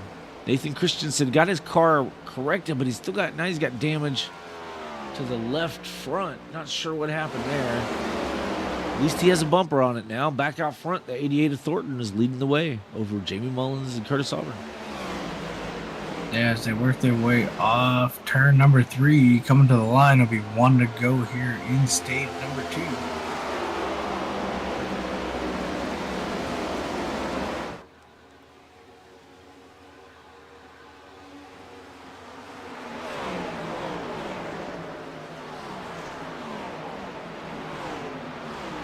Randy Sprouse has gone down. Let's see. He's actually not. Well, yeah, he's on track in the 17 here, but I believe he's down. I'm trying to see if it's 1 or more laps here. It's the only car a lap down at the moment, I believe. Actually, yeah, he's the only car 1 lap down. At least 1 lap down, though. I want to see if he gets back on the lead lap here as we're at lap 57. Battle for the finish here of stage 1. 88 leads the way heading into turn 3. Makes it through nice and smooth. He's going to be able to hold on to the lead and win the stage here. Sprouse will get his lap back. Be back on the lead lap. Jamie Mullins finishes 2nd. Curtis Auburn in 3rd. 4th was Travis Juggles Rodriguez. 5th, James Nelson. 6th will go to Zulu. 7th will go to Gregory Robinson with Lee Walter Huber. And 8th, 9th is Michael Kerjelak, with James Bowden rounding out your top 10 finishers of stage 2. So pretty good racing so far in the first 2 stages, Dave. We've had a few cautions for incident, but it kind of, people go to the track for a little bit of carnage. We're kind of savages. We're all race car drivers and enjoy the close racing, but the smell of burnt rubber and the sound of crashed up cars isn't always a bad thing. At least for the folks in the stands. The ones paying for the race cars is a totally different thing. But I believe you're right. I think Chris Essery, he kind of laid back, took it easy on those tires. I would guess he'd be down for just fuel only, and try to regain that lead.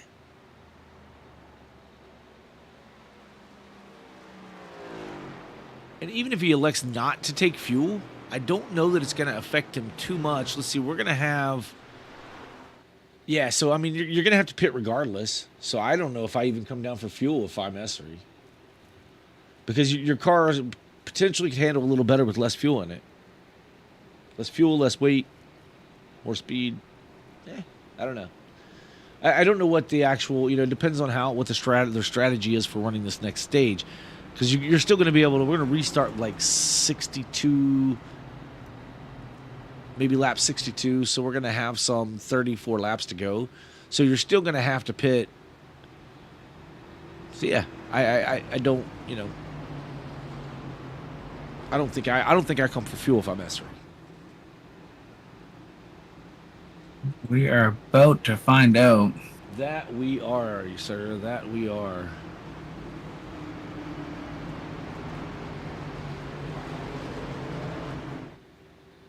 And folks, once we get these pit stops done and they get started back out on the track, we're going to bring in Curtis Sauber and talk to him about his race thus far, sitting in the 3rd position currently.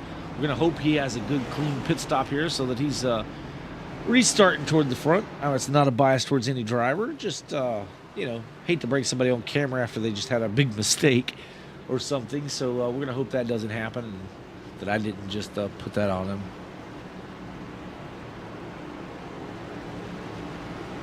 It looks like we did have some cars stay out.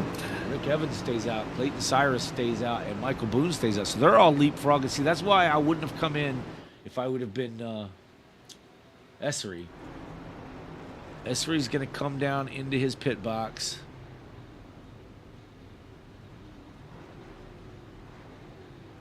Yeah, it does look like fuel only for Essery. Yeah, I think that's a mistake, in my opinion, right? Because now you don't have that clean air. Now, some of these guys have been running a little further back than Essery, so maybe he can get around them quick enough, but he's going to have to be battling with all the cars that just took four tires, too. It would be nice to have these other three cars behind you. That's what the 70's thinking. So for Rick Evans, a good move coming down, or not coming down now. Wasn't too long ago he was a lap down, and now he's back on the lead lap leading this race. The 05 Osiris is in second. Michael Boone was a part of an incident earlier, had to go in and get the damage corrected. Was down on lap 50, so some 9 laps ago. Now, a lot of that was caution laps, so we talked about it, maybe only four or 5 laps under the green flag conditions. So tires are good and heated up, sticking to the track. Maybe a little advantage here on the restart. Just have to wait and see.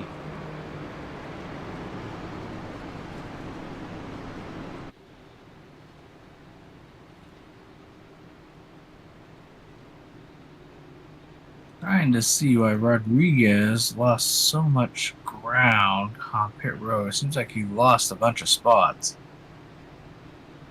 Hey, sleepy kids, thank you for watching. Got some tears going on there, and some snoozing I see. Hope you're enjoying yourself watching some good racing here at the Pocono Raceway. Thank you for tuning in.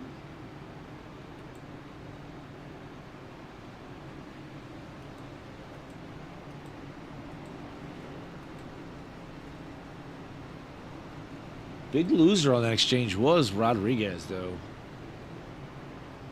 Yeah, I think he may have been waiting to fix some damage. His lights are out on the pace car, heading through turn 1.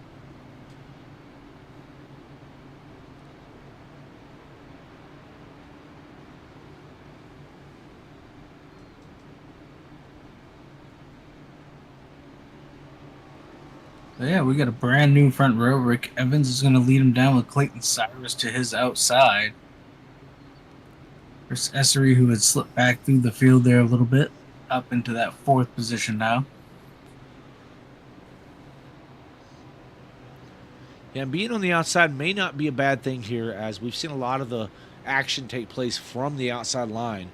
Just because it pinches down the inside, and if this track's slick, hot and slick like we were talking, or like drivers have said, then that inside's going to be hard to deal with if you can't use the whole track to get out to the wall, as we've seen here all night.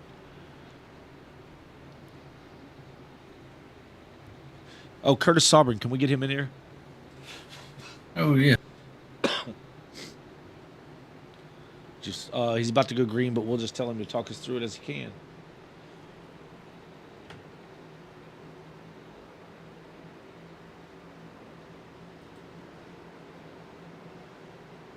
Can't find him. Okay. All right. Unfortunately, we could not get Curtis Auburn on the radio here as the 70 fire backs him up a bit. Fires off. 05 holding to his outside. 5 is really pushing him along there as he kind of slowed up the pack there a little bit, it appeared.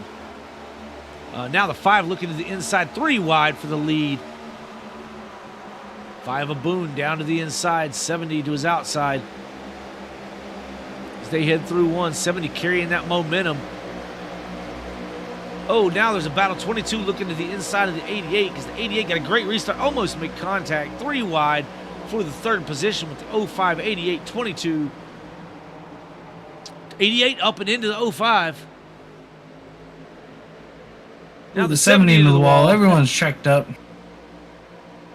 Move Michael Boone to the lead. Now Essery trying to look to the inside of the 5. Couldn't make it happen. 05 still working that outside in 3rd position. 88 looking to his inside. So they exit 3.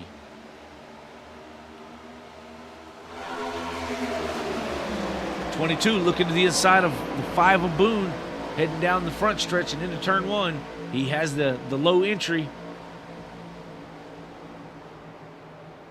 5 carries the momentum on the outside. Can he make the exit work for him? 22 gets a great shot. Side by side, door to door, heading down the Long Pond Straight and into the tunnel turn.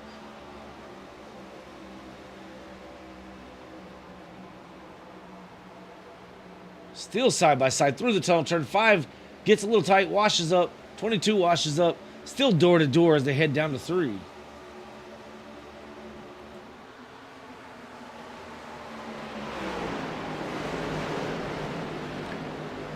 Move the 88 of Thornton into the 3rd position. Now 22 gets loose on exit. So does the 5 of Boone. They're still door to door going down the backstretch. The help is with the 5 on the outside line for the moment. 22 at Essery, side drafting as best he can. It's a great run down into 1. Yeah, here comes the 88 of Thornton. Move the 22 to the lead. Thornton, I believe, the first car on 4 new tires. That is correct, sir.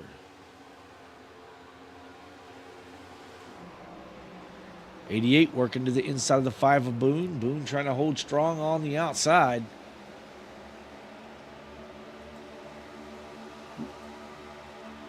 Battle for the 4th position. Jamie Mullins in the 05 of Clayton Cyrus. Move Jamie Mullins to 4th. Oh, 70 gets really, really loose there. On the inside of the 98. 98 Azula going to move around him, take 6th position away.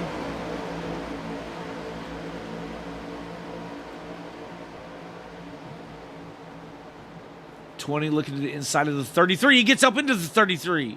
Oh, as we watch it happen, the 20 just pushes up really hard, goes in too hard, and hits the 33 of Nathan Christensen, sending him around and into the wall, and then backs it down into the inside wall. Let's see if we can find a replay, folks, from the chopper cam. See if we can get a better look at how this transpired. As you see the 20 and the 33 here, 20 looks to the inside going down the front stretch. Sticks a nose in there, trying to see what's going on, see if he can make the move here. He's clearly to the inside of the 33 here, but goes down to the corner too much, pushes up the track. 17 gets a piece of the 20. Mayhem on track. Yeah, it looked like the 20 just kind of got down into the corner a little too hot and could not hold it and just washed up. And unfortunately, the 33 was there and took the brunt of that one. Yeah, I can... Knowing Nathan Christensen, he's probably not real happy with that move. But it does happen. Sometimes you just drive it in too deep and cause yourself some trouble. And unfortunately, in this case, also the 33 and the 17. But we live and learn. We live to race another day here in the sim world. Which we like to, it's the safest racing on the planet. I don't know about the safest. I've watched turtles race before. That's pretty safe. You can break a thumb or a finger here in the sim racing or stub a toe. Fall out of your rig if you got a motion rig maybe, but you should have been buckled in to begin with.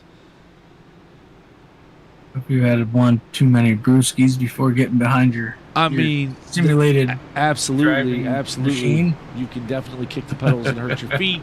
If they're barefoot. A lot of people race in their socks. Yeah, I've got a 5-point harness on mine. I don't wear it because it doesn't move, but it would keep me in if I was having too many of those adult beverages like you were talking about.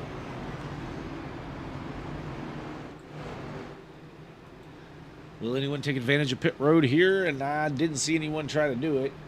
Through the field. It does look like the 3's coming down of Gregory Robinson, the 27 of Biddy Campbell. Let's see what they decide to do here. Lap 67, so we've got less than 30 laps to go here.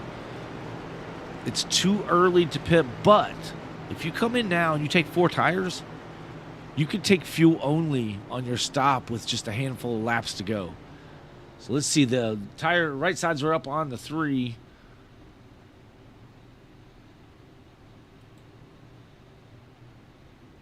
Benny Campbell getting more damage repaired, I believe. Didn't see any tire changes on his car, just getting some damage repaired. James Bowden, fuel only. Gregory Robinson filled it up, put 4 fresh tires on it. I think that's going to be the best move right there that we saw out of the 3. Taking the tires now, I think, is a good move. If it stays green, you're going to have, 28 laps to go, 27. So you might not be able to stretch it that far, Dave. But, you could literally run this thing out and then come in for a splash and go and just be gone. Now, I don't think no one else is in that position except for the guys who stopped right here as far as fuel is concerned. But he's got the freshest tires of the guys who could be on that strategy. Speculation is in full effect as we have Chris Essery as your leader. Michael Boone is second. Eric Thornton is third. Eric with the freshest tires of these top three. Jamie Mullins there in fourth, also with fresh tires, or fresher tires. Clayton Cyrus is fifth, with Zulu in sixth. Michael Kerjelak is seventh. Eighth is Rick Evans. Ninth, James Nelson. And Travis Rodriguez rounds out your top 10.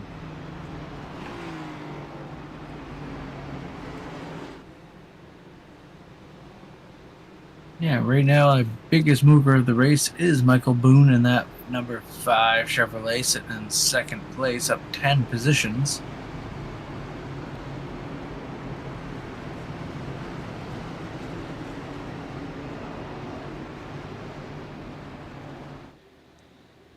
Boone in the Thermal Chevrolet there on the outside line. First car on the outside line there.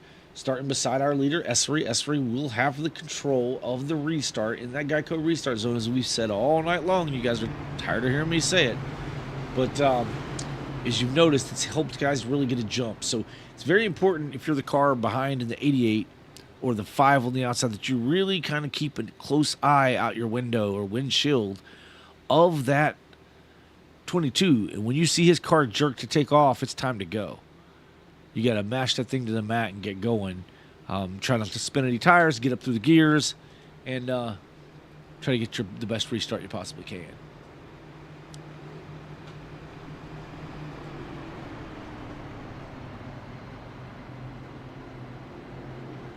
I'm going to bring in Curtis Sauburn, see if we can get a word with him.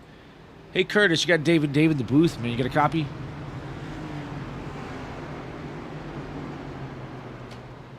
Curtis Sauber, Dave in the booth. Get a copy?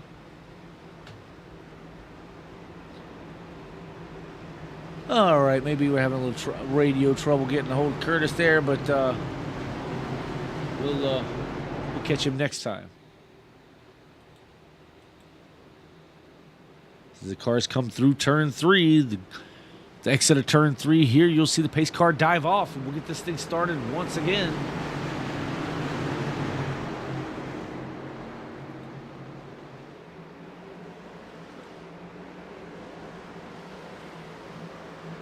'22 is your control car. He fires off. The 88 gets a good jump with him. Going to be able to take over the second spot, or at least have the advantage over Michael Boone. Yes, he clears Michael Boone. 88 now putting pressure on the 22 as they head down to turn 1. 88 looking to the inside. He gets alongside. It looks like he's going to make that pass pretty easily. 22 going to try to battle back on the outside. Can't make it happen. Back to the lead for the 88 of Eric Thornton. Yeah, I think right there we saw the advantage of the 4 tires, at least on the restart, being able to get down in the corner hard and make that car stick.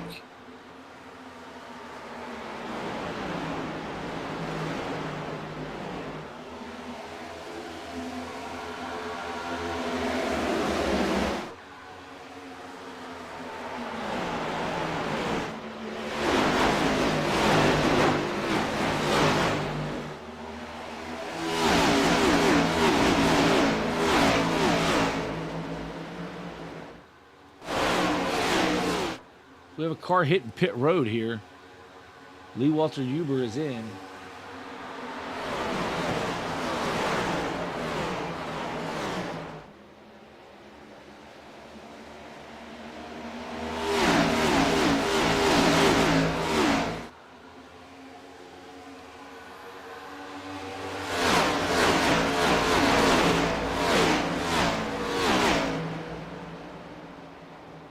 Just joining us, welcome to the SimWorld Racing Network's presentation of the Long Pond 240 here at Pocono Raceway. This is the Quick Finishers Racing League. Thank you for joining us. If you enjoy what you see here tonight, be sure and hit that thumbs up button. Subscribe to the channel, ring the notification bell, all that fun stuff. It's free to do. It's free. What can you do in this world that's free? Watch some good racing. So thank you for joining us. We appreciate it. I hope you're having a good time. Let us know in the chat who you're rooting for here tonight,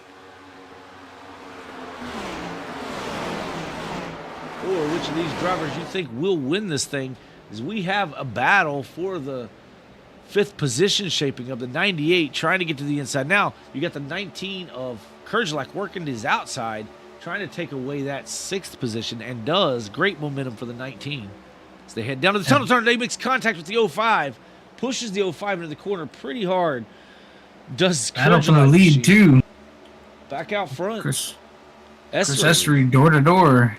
Now, reminding you that Chris Essery's got a little bit older tires than the 88, only by about 5 laps or so, but still older tires, and makes that pass, sticks it through 3. New leader, 22 of Essery. Yeah, and that time by 25 laps to go.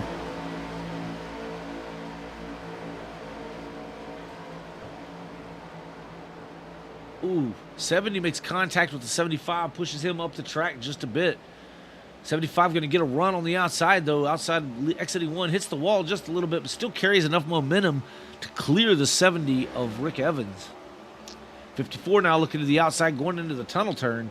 Yikes, not the place I want to do that, but hey, thinks better of it, backs off throttle just a little bit, still holding to his outside.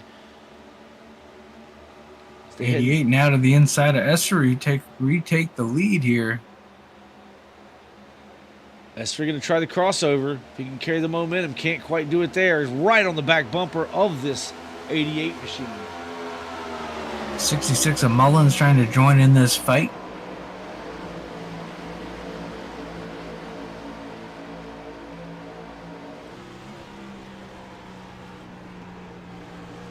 Right along on the gyro cam of the number 22 of Chris Essery in second position as he's trying to track down this 88, waiting for 88 to make any kind of mistakes here. So they're heading now down the long pond straight, down towards the tunnel turn, turn 2. Backs off the throttle, downshifts to 4th. And he use that 4th gear to get a good pull up off the corner. Now as they head down to 3, the short shoot here, he does not shift to 5th. In his 4th gear, down into turn 3. Back hard on the throttle. Car looks very, very stable. Gets a great run now using the draft to run right up on the back bumper of the 88. See if he decides to look his inside down into 1. Does not. Downshifts again to 4th. 88 washed up a little bit there.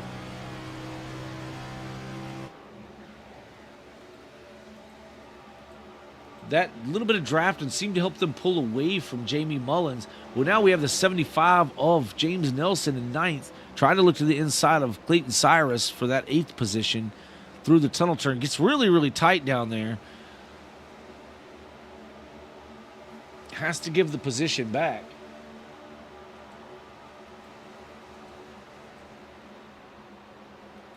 And I believe these drivers are closing in on their pit window. That is correct, as we were told they can run anywhere from 20 to 25 laps approximately. Now, I think 25 might be on the saving side. So you're right. We are now getting within the window, or are in the window, to make it to the end. But we do know there's some guys, like you've got that, we talked about the 3 of Gregory Robinson. He's sitting back here in 14th spot. But he's on 7 lap fresher tires than the leaders, and fuel.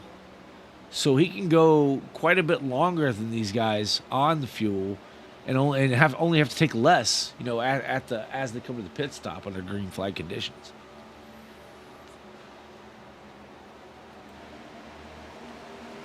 Battle heating up for second as the 66 Mullins is now back in this thing. He's got the draft of the 22 now.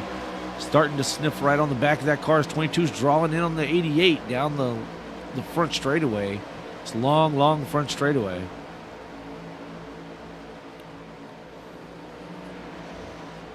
Yeah, a little bit further back.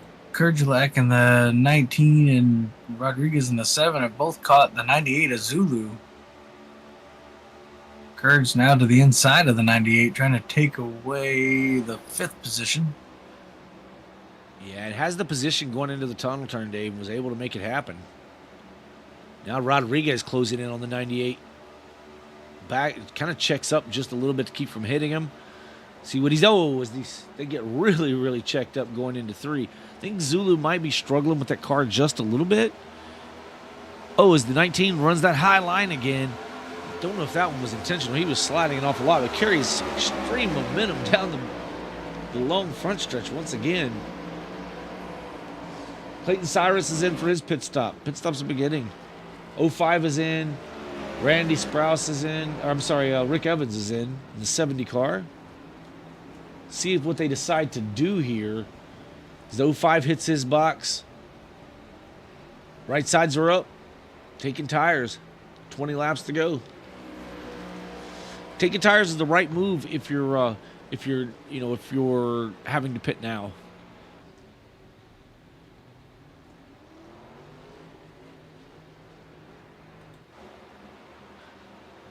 Still a battle up front between the 88 and the 22. 22 sticking in there pretty good with a little bit older tires. Again, it wasn't that much, and it was a lot of, I think there were only 4 or 5 laps under the green flag. Made the difference. But we'll see how it all shakes out here as we're coming closer to the end with only 19 to go here in the Long Pond 240. Presented to you by SWRN. That's the SimWorld Racing Network, the channel you're watching right now. We're happy to bring you this race today. We hope you're enjoying yourself. Be sure and smash that thumbs up button. It is free. Won't charge you a dime for it. Not a single thing. So we appreciate you as always. That battle heating up once again for the lead. 22 looking to the inside of the 88. He's got a nose in there, Dave. As they come down the short chute here into turn 3, 22 will have the low line. Can he get clear of the 88? He clears the 88. New leader once again, 22 of Essery up high. Now the 88's coming to pit road. Coming to pit road. Watch out for speeding on this pit road here. Michael Boone also in. Curtis Auburn in. James Nelson in. Tommy Osborne in. Let's see what the 88 does here. If he takes tires, I imagine he will with 18 laps to go. Again, if I'm that 3, 3's in the catbird seat, in my opinion. He can run this thing out, even if he's got slower lap times. I think stopping for just fuel is going to be beneficial. And only a little bit at that. If the numbers we were going, 54 has to back up. Going to lose valuable time on a green flag stop. 88's in his box, right side's up for the 88. Oh, 88's already away on my screen, Dave. Oh, there we go. 4 tires and fuel for everyone that just came in. All those drivers taking 4 tires and fuel. This moves Chris Essery's coming down. Jamie Mullins down. Michael Kerjelak is down. Travis Rodriguez is your new leader. See what these guys decide to do as they bring their cars down pit road to the service of their pit crews. Keep an eye on Essery to see if he takes tires here. Again, I imagine he will with 17 to go.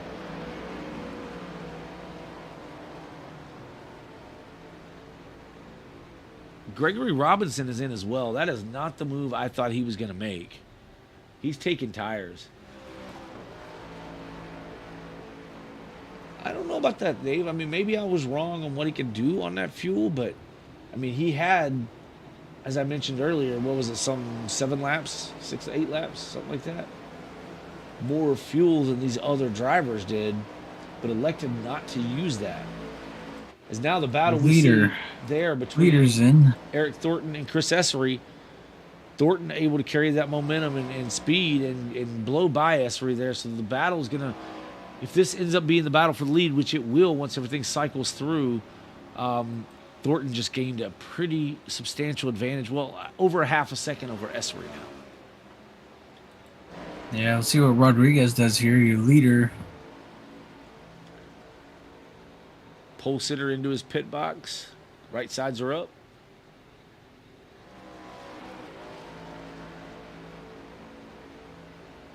Left sides go up on that sexy machine. And away is the 7 of Rodriguez. Zulu is your leader for the moment.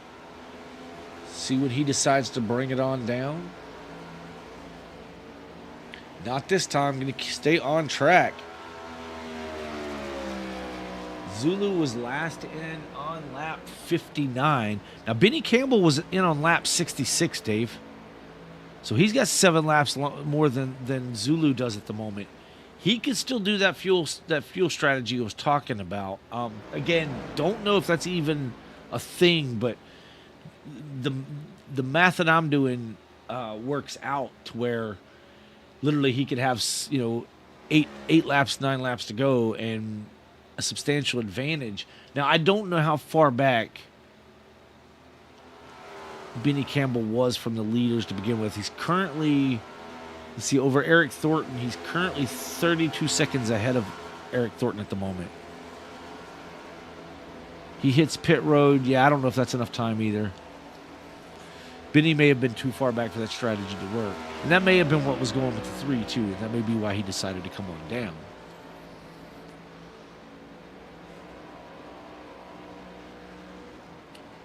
But at the moment, Zulu is your leader with Benny Campbell in second. Tyrone, it just hits pit road, but it was from third position. Randy Sprouse from fourth position, both coming down to get service on their vehicles. 14 laps to go.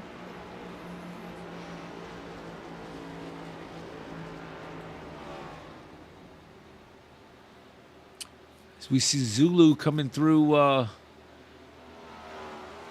trying to figure out what turn he was in there. He came through the turn 2, heading down into turn 3. Still has yet to hit pit road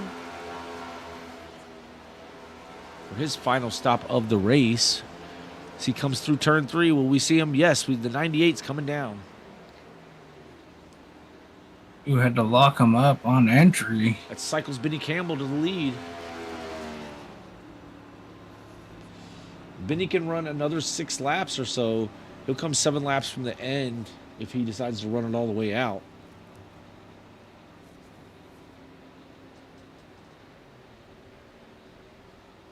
'98 slides through his box, has to back it up under green. Unfortunate. He's now taking right side tires. Still scored in the second position, but that should quickly go away as Eric Thornton's going to be coming around here just shortly, just passes he and Chris Essery. Battle between the 88 and 22 is not over, though. It's about 8 car lengths at the moment.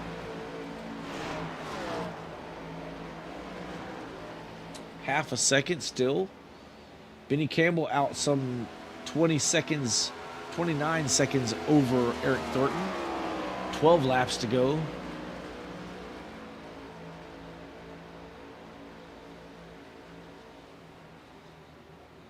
Reminder that Sunday there will not be a race for the All-American Racing League Truck Series. We're in an off week. We'll return on 8-4 to start the first round of the round of 10 here for the championship. So it's getting exciting over there. Be sure to check that out on the 4th of August. However, this coming Tuesday, we will have an All-American Racing League race.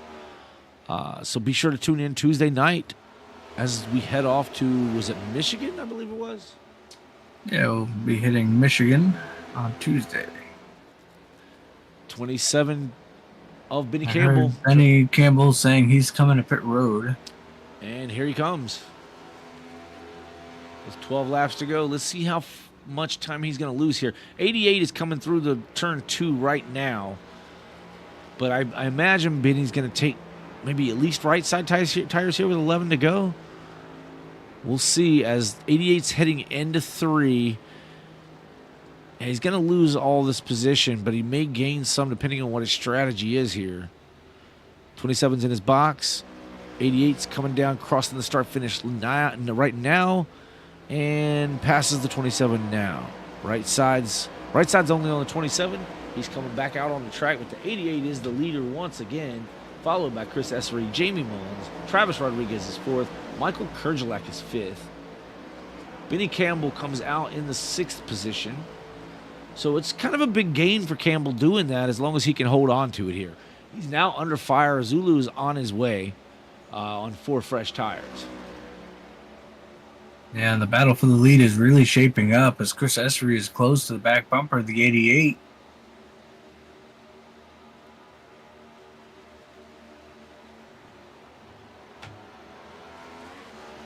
I want to go back and take a look, Dave, at you want to see if you can track down last week's winner?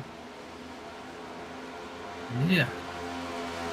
As the battle shaping up, 22 looking to the inside, down the long front straightaway, door to door, as they head down towards turn 1. A little side drafting going on there.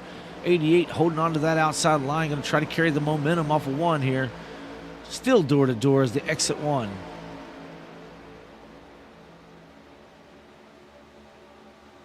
door to door down the Long Pond Straight, headed towards the tunnel turn.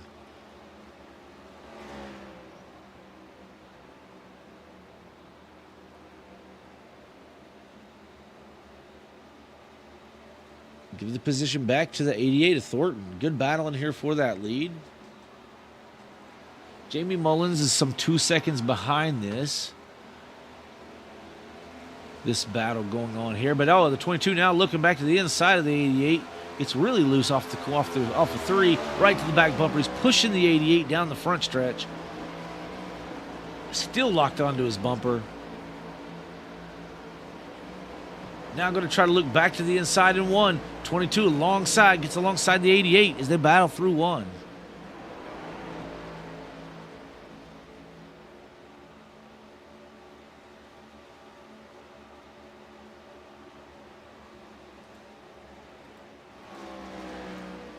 '27 looking to the outside of Zulu, take over the 6th spot as they battle side by side. Back out front, 22 is looking back to the inside of the 88.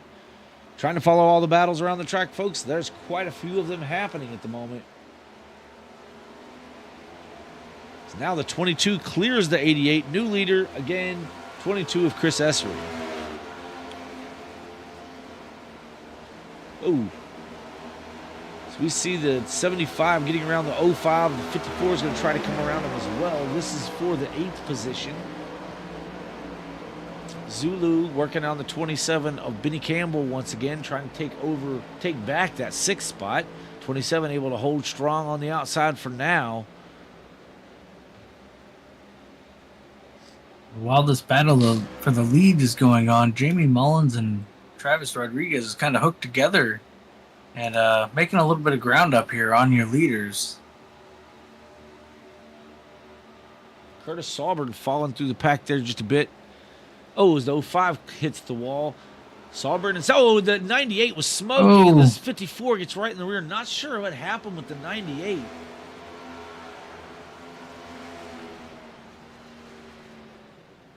Let's go back and see what happened here. See if we can find out exactly what happened to the 98, because he was smoking. And then all of a sudden, he's to the inside of the 27. He goes up and makes contact with the 27. Oh, and then just gets loose as they got hooked together. He's trying to save it, and the 75 and the 54 are victims of this crash. You know, the 98 was doing everything he could do to save it, but he had already kind of, smacked into the 27, and the 27 kind of trying to hold onto his car, pushed back down on the 98, causing him to get all kinds of out of shape, and led to this event. Yeah, so the question is, what do these drivers do? Do you have an extra set of tires? Do you come take them, stay out? You're going to restart here with about 5 laps to go. Ay. I'm staying out. Track position to me would be more important, I think. I don't know. I've been wrong all night long, Dave. So, yeah, I don't know, Dave. If I'm in the car and I'm in the front, if I'm in the top 3 or maybe 4, I'm staying out. If I'm 5th on back, I'm hoping enough cars come with. I'm hoping to drag everybody down if I'm Michael Kerjelak in this 19. That's what I would be hoping for. 19's see what happens holding a here. low line. 19's coming. 66 is coming. coming. No, 19 says no. Mullins says yes. Mullins is coming down. Zulu's coming down. Michael Boone, Rick Evans, Curtis Sauber. Unfortunately for these guys, not enough cars. I think that's really going to hurt Mullins pitting from that 3rd spot. Just because not enough came down. Yeah, that's a tough position. I think if I was sitting maybe 3rd, 4th, somewhere in there, I think it's worth taking a shot and hope you drag some people with you. But, yeah, that's a tough hill to climb here for someone like Jamie Mullins. Yeah, I was thinking 5th on back myself, but starting with Kerjelak, and I thought he was coming, and then I think he must have seen that a guy, the driver or two in front of him decided to come down and elected to take that track position. I think the 66 was really hoping more people would come down, and he just didn't get that, unfortunately. He'll restart in the 12th position, Dave. And it's looking like now the restart's going to come with about maybe 4 to go. Yeah, so they're running out of time. It is a large racetrack. We're going to jump back up here and see if we can catch this one more time here. So we see the 98 trying to work to the inside of this 27. He's going to push up and make contact right there. Makes contact, and then they just kind of get together off exit again, and just really never could get off the 27. And then he was trying, and that's what got him loose. And unfortunately, it cost some other drivers some torn up race cars as well. But that's racing. That's what we do here every week, is get out here and try to run these things. We do have one fast repair. Try your best not to use it throughout the race for incidents just like this at the end. I'm not sure. We're going to have to take a look. Go back and take a look at James Nelson's car. It looks clean. He must have had a fast repair to fix that thing. Looking at the SWRN is still sitting on pit road, trying to get his damage repaired. Has gone a lap down. Unfortunately for the 54, not going to be the finish that he was looking to have. But nonetheless, lights are out on the pace car as we head into one. Yeah, when we cross the line, we're going to have just 4 laps to go. Yeah, Rodriguez back in the mix, Kerjalak in the mix, Benny Campbell. You know, I said it earlier, Dave, and I still believe it to be true. I think that third place is going to be the place to be here. If as long as you take advantage of it and get a really good start, you want to be pushing that 22 as hard as you can on this restart. You want to get right to his bumper and don't let him pull away. That way you have an opportunity to try to dive down and make it 3 wide into 1. We say not to do that at the beginning of the race. It's time to do that now. Yeah, I think that inside row, will have an advantage here, being able to go with Essery.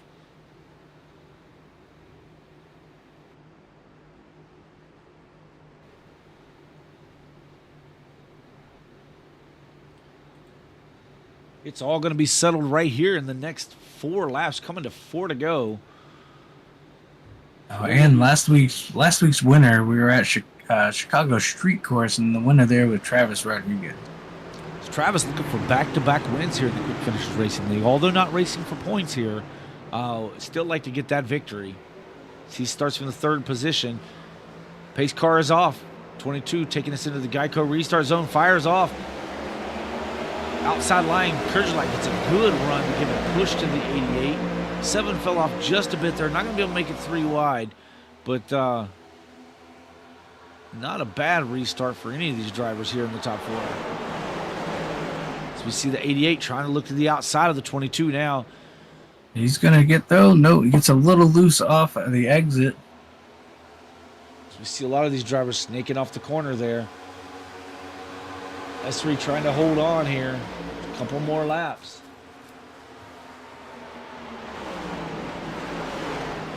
Now we've got Kerjalak making the head of steam here. Got up to the 3rd position, trying to look for 2nd.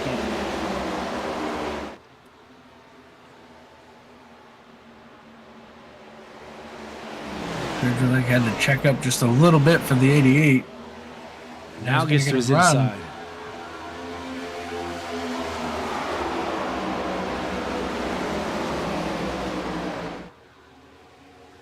No help with the 19 on the inside here. Heads down into 1. Gets really good entry to 1 there. Pushes up just a little bit. Gonna be able to clear Rodriguez into the wall. Gets into the wall again. Still holds on to it. Still staying green as the 27 was trying to look to his inside. Has to fall back in line. 3 laps to go. This is the Quick Finishers Racing League. Putting on a show here. Rodriguez to the inside of the 19 now as they head down into turn number 3. Here comes watch this 19 on that high line. Oh, the 7 had to check up, got a little loose.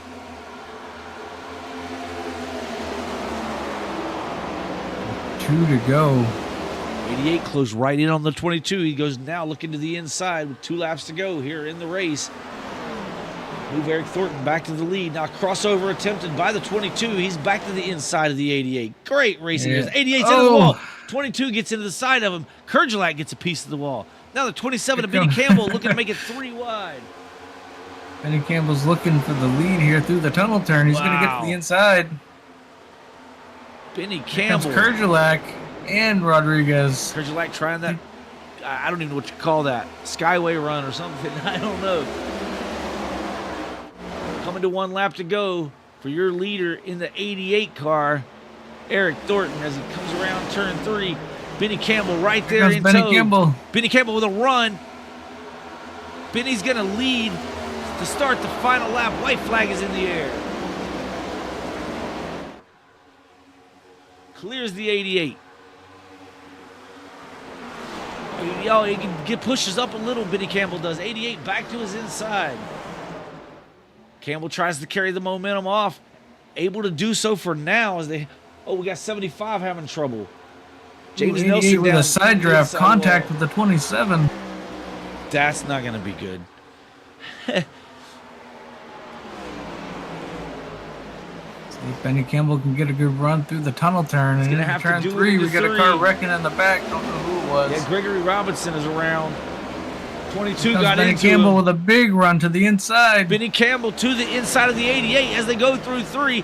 Kurgelak right there in tow. Kurgelak looks for the lead. Oh, it's Jamie Mullins to the inside. Is that Mullins? Oh, I thought it was It's- Kurt. Benny Campbell is your winner, followed by Jamie Mullins and Eric Thornton. Oh, my Lanta. What a race. Folks, we're going to go back and try to look at this replay here real quick. Oh, my goodness. I mistakenly said that was Kurgelak, but that was Jamie Mullins. Let's see if we can go back and check out this finish. What a finish it was. Did not disappoint. The 66, okay, the 66 set in 3rd position here, folks, as they're heading down the straightaway. 27 looks to the inside of the 88. 66 gets a great run down there on the bottom. 27 is ahead right there. 66 with a great run through 3. And just at the line, they make contact. 27 wins the race. Jamie Mullins in the 2nd position with a great run. Had they not made contact, that may have been the 66 race. But nonetheless, let's bring in Eric Thornton, finished 3rd. See if we can get a word with Eric. I don't see Eric in the yeah, I do. Okay, hold on 1 second. Grab Eric Thornton. Hey, Eric, Dave and Dave in the booth. You got us? Hey. Hey, man, that was quite the finish. So much going on, we couldn't keep up with it. But unfortunately, you fell to 3rd, but still a really good run and a great finish. And how'd your race go? Man, it was exciting. It was a really fun race. Track was real loose. Seemed like they're on the last stage, but man, it was real hard racing. Yeah, man, you guys put on one hell of a show out there. You got a stage win, I believe. There it was stage 2, I believe.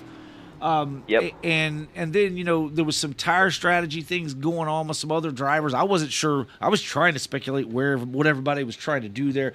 22 of Esri was super fast all night. You guys just passed one another so much. The action was right there at the front. Congratulations on a P3, man. I know it's not what you wanted, but y'all did put on one hell of a show. So, man, the floor is yours. Anybody you want to shout out or say hi to, whatever you want to do. Yeah, thanks, man. It was a really fun race. Shout out to you guys, man, for putting on the broadcast, and I appreciate it, and I'm sure everybody does appreciate it. Hey, man, well, we thank you for that. But, yeah, thanks for what you guys do out there, like I say, just racing your hearts out and putting on just like I say, one hell of a show. But we're going to send you back to celebrate, man. Congratulations on a P3. Thanks, guys. Yeah, man. That was Eric Thornton in the number 88 Chevrolet, finishing in 3rd after a great race all night long. But let's see if we can get Jamie Mullins in here and talk to Jamie about his run tonight.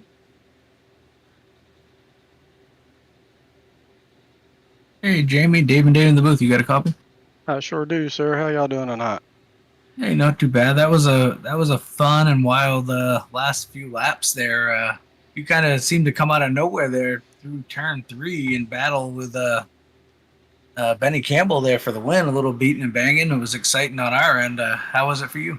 Yeah, it was fun. Yeah, on there at last caution, I knew I had an extra set, so I was like, well, I'll just go in and take them and see what it can do. I didn't expect that many to stay out, but I don't know if they just didn't have any tires left or what. But I think I restarted 12th. 11th, 12th. 12th. Yeah, that's what we were kind of worried about you, man. We saw you restart in the 12th position, and I was like, honestly, I hated to do it, but I was like, man, it was going to be a great move, but nobody came, right? Not enough people came with you. And I thought, man, he's in a lot of trouble now. And then next thing you know, there you are battling it out for the lead, man. That was an awesome, awesome run there. Yeah, I figured that with the new tires, the guys on the older tires, when you go into like turn 1 and turn 3 there, they'll move up the track, which now with me fresh tires, I'll be able to hold the bottom and be able to get the runs off. But, well, I mean, the only reason why I really caught up to them at the end was they were racing pretty hard there for the lead there at the end. But Benny and Eric there, that was really fun. Benny tried to door bang me a little bit there, and no harm, no foul. I know what he was doing. He was trying to go for that win, and he was up there when it counted.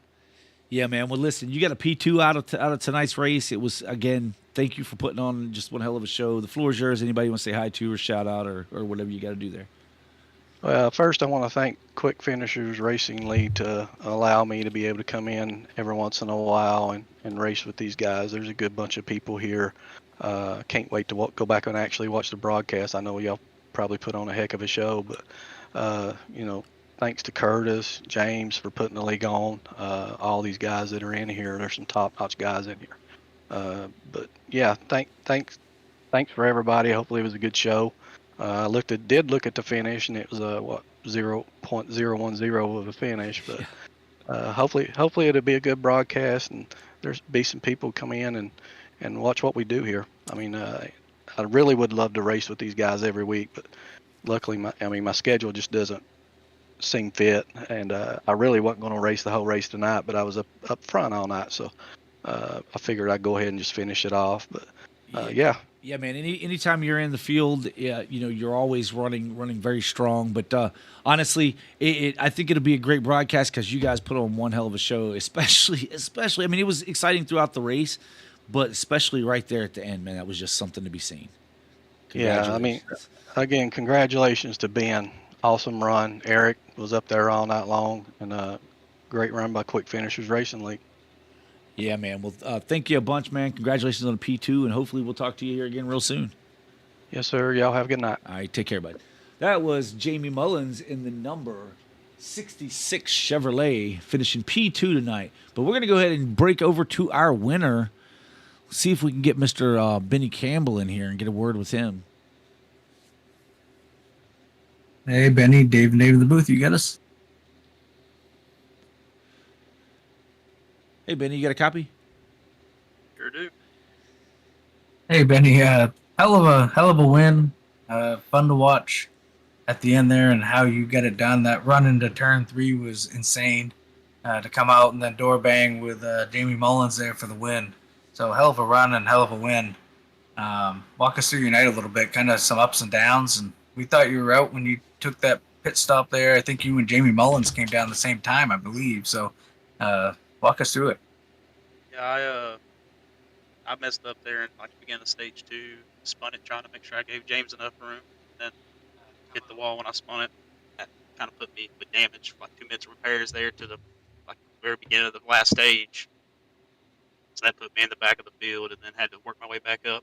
I was just trying to salvage a good points night, and then a couple of things fell my way with people getting loose and stuff. Made it easier to pass, and then I took 2 tires on that last pit stop, getting fuel. Like, well, I should be able to hold on to hopefully like a top 5, 6, 7 right there in that area. And then it just worked out that they got together, Eric and the 22, I think it was. Yep. Chris Essery, yep. Got together and that let everybody get bunched up. Then I went second. Then me and Eric battled pretty good. He kind of got into me down the backstretch, which I don't know if that was him or me. I hadn't even went back and looked at it yet. So I sent it off into turn 300 him. I'm like, well, we're either going to come out of here side by side for the win, or we're going to wreck. One of the two is going to happen. And luckily, we had enough room, and then Jamie got to the inside. And I was like, I don't want to wreck Jamie, but I'm not just going to let him have it either. Yeah, and I honestly, we just interviewed him, and I think he said he knew what you were doing. I mean, I think he almost appreciated it because he would have done the same thing, right? So that was awesome, man. Listen, wasn't sure again when you stayed out and you were running long there. I thought that's something that the 3 was going to try because he had. I think he pitted at the same time you did there toward the end, but you carried that fuel mileage several laps further than everybody else, right? And then that 2-tire stop put you in a better position than you were previously by putting you, I believe, in the 7th position when you came back out under the green flag after the green flag stop. And I believe, to me, that was the winning moment for your race. Do you agree with that? I would. I wasn't sure if it was going to work. I knew I needed to run longer if I was going to do 2 tires. That way, what I did back and left side tires, I could kind of make up in what I saved right sides compared to what other guys had ran. That was kind of my thought process. Was maybe it would balance itself out somewhat, and it basically did. I mean, I was a little slower than the leaders there at the end until they got the racing, but was close enough to stay with them. Yeah, man. Well, listen, it all worked out for you tonight. You are the winner of the Long Pond 240 here, presented by Sim World Racing Network. The floor is yours, buddy. Shout out anybody you want to shout out. Say hi to whoever you want to say hi to. It's all yours, man. I appreciate it. Just want to shout out to Curtis and James for putting this on. Y'all for doing the broadcast. And I'm going to shout out Jamie, too, because that was a heck of a finish. Absolutely, man. Well, listen, thank you guys for putting on, again, like I've told some of the other guys we talked to, one hell of a show here tonight. I know we enjoyed calling it up here in the booth. Congratulations on the victory, and hopefully we're talking to you next week, man. I appreciate it. All right. That was Benny Campbell in the number 27 Ford getting a victory here in the Long Pond 240 here for the Quick Finishers Racing League. So, Dave, it was an exciting event. I thought that there was great racing throughout the race here. Nothing really to disappoint, man. It was good. What do you think? Yeah, that was a heck of a race. Pretty much all race long from, especially for the lead. It just seems like they kept swapping back and forth, and it was a heck of a battle. But that finish, sums up everything with this race. Just an amazing finish. Some drivers that we kind of counted out, right, when they made their pit stops. Kind of counted them out, and there they were at the end to come out on top. So, heck of a race from start to finish. Yeah, it had good racing and great strategies for some of these drivers. As Benny Campbell on 2-tire stop is your winner, with Jamie Mullins, who stopped for his 4 fresh tires, miring himself back in 12th with only 4 green flag laps, was able to make it up and literally door banging with the winner, Benny Campbell, for second position, ending up in second position. Eric Thornton, who won a stage and was up front all night long, battling it out with the 22 of Clayton, or the 22 of Chris Essery. Finished third, Eric Thornton did. Michael Kerjelek was fourth, with Travis Rodriguez in fifth. Clayton Cyrus was sixth. Seventh was Tommy Osborne. Eighth was Michael Boone. And ninth was Rick Evans.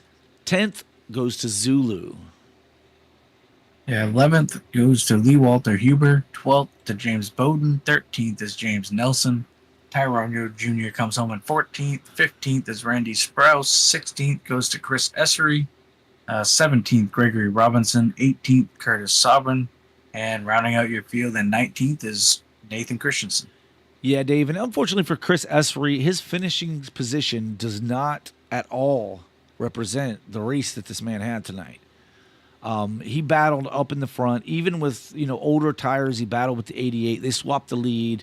There was so many lead changes. I wish I had a stat on it, but there were tons of lead changes, and a lot of it was between this the Chris Essery, who finished 16th, and Eric Thornton, who finished third. A lot of battling for the lead, a lot of different leaders throughout the race. I don't think we could have asked for anything more, and I'm really happy with the outcome of this one. The Quick Finishers Racing League put on a great race for the fans, a great race for us to call up here in the booth. I hope we brought it to you the way you guys needed to at home and explained everything to the best of our knowledge. Be sure and tune in to SimWorld Racing Network for the All-American Racing League Cup Series, which will be on Tuesday night. We have an off week in the Truck Series that would normally be on Sundays. But hit that thumbs up button for us, ring that notification bell, subscribe to the channel, all that free stuff that you can do. But for Dave and Dave up here in the booth of SimWorld Racing Network, we had a good time. We're out of here. We'll catch you next time. See ya.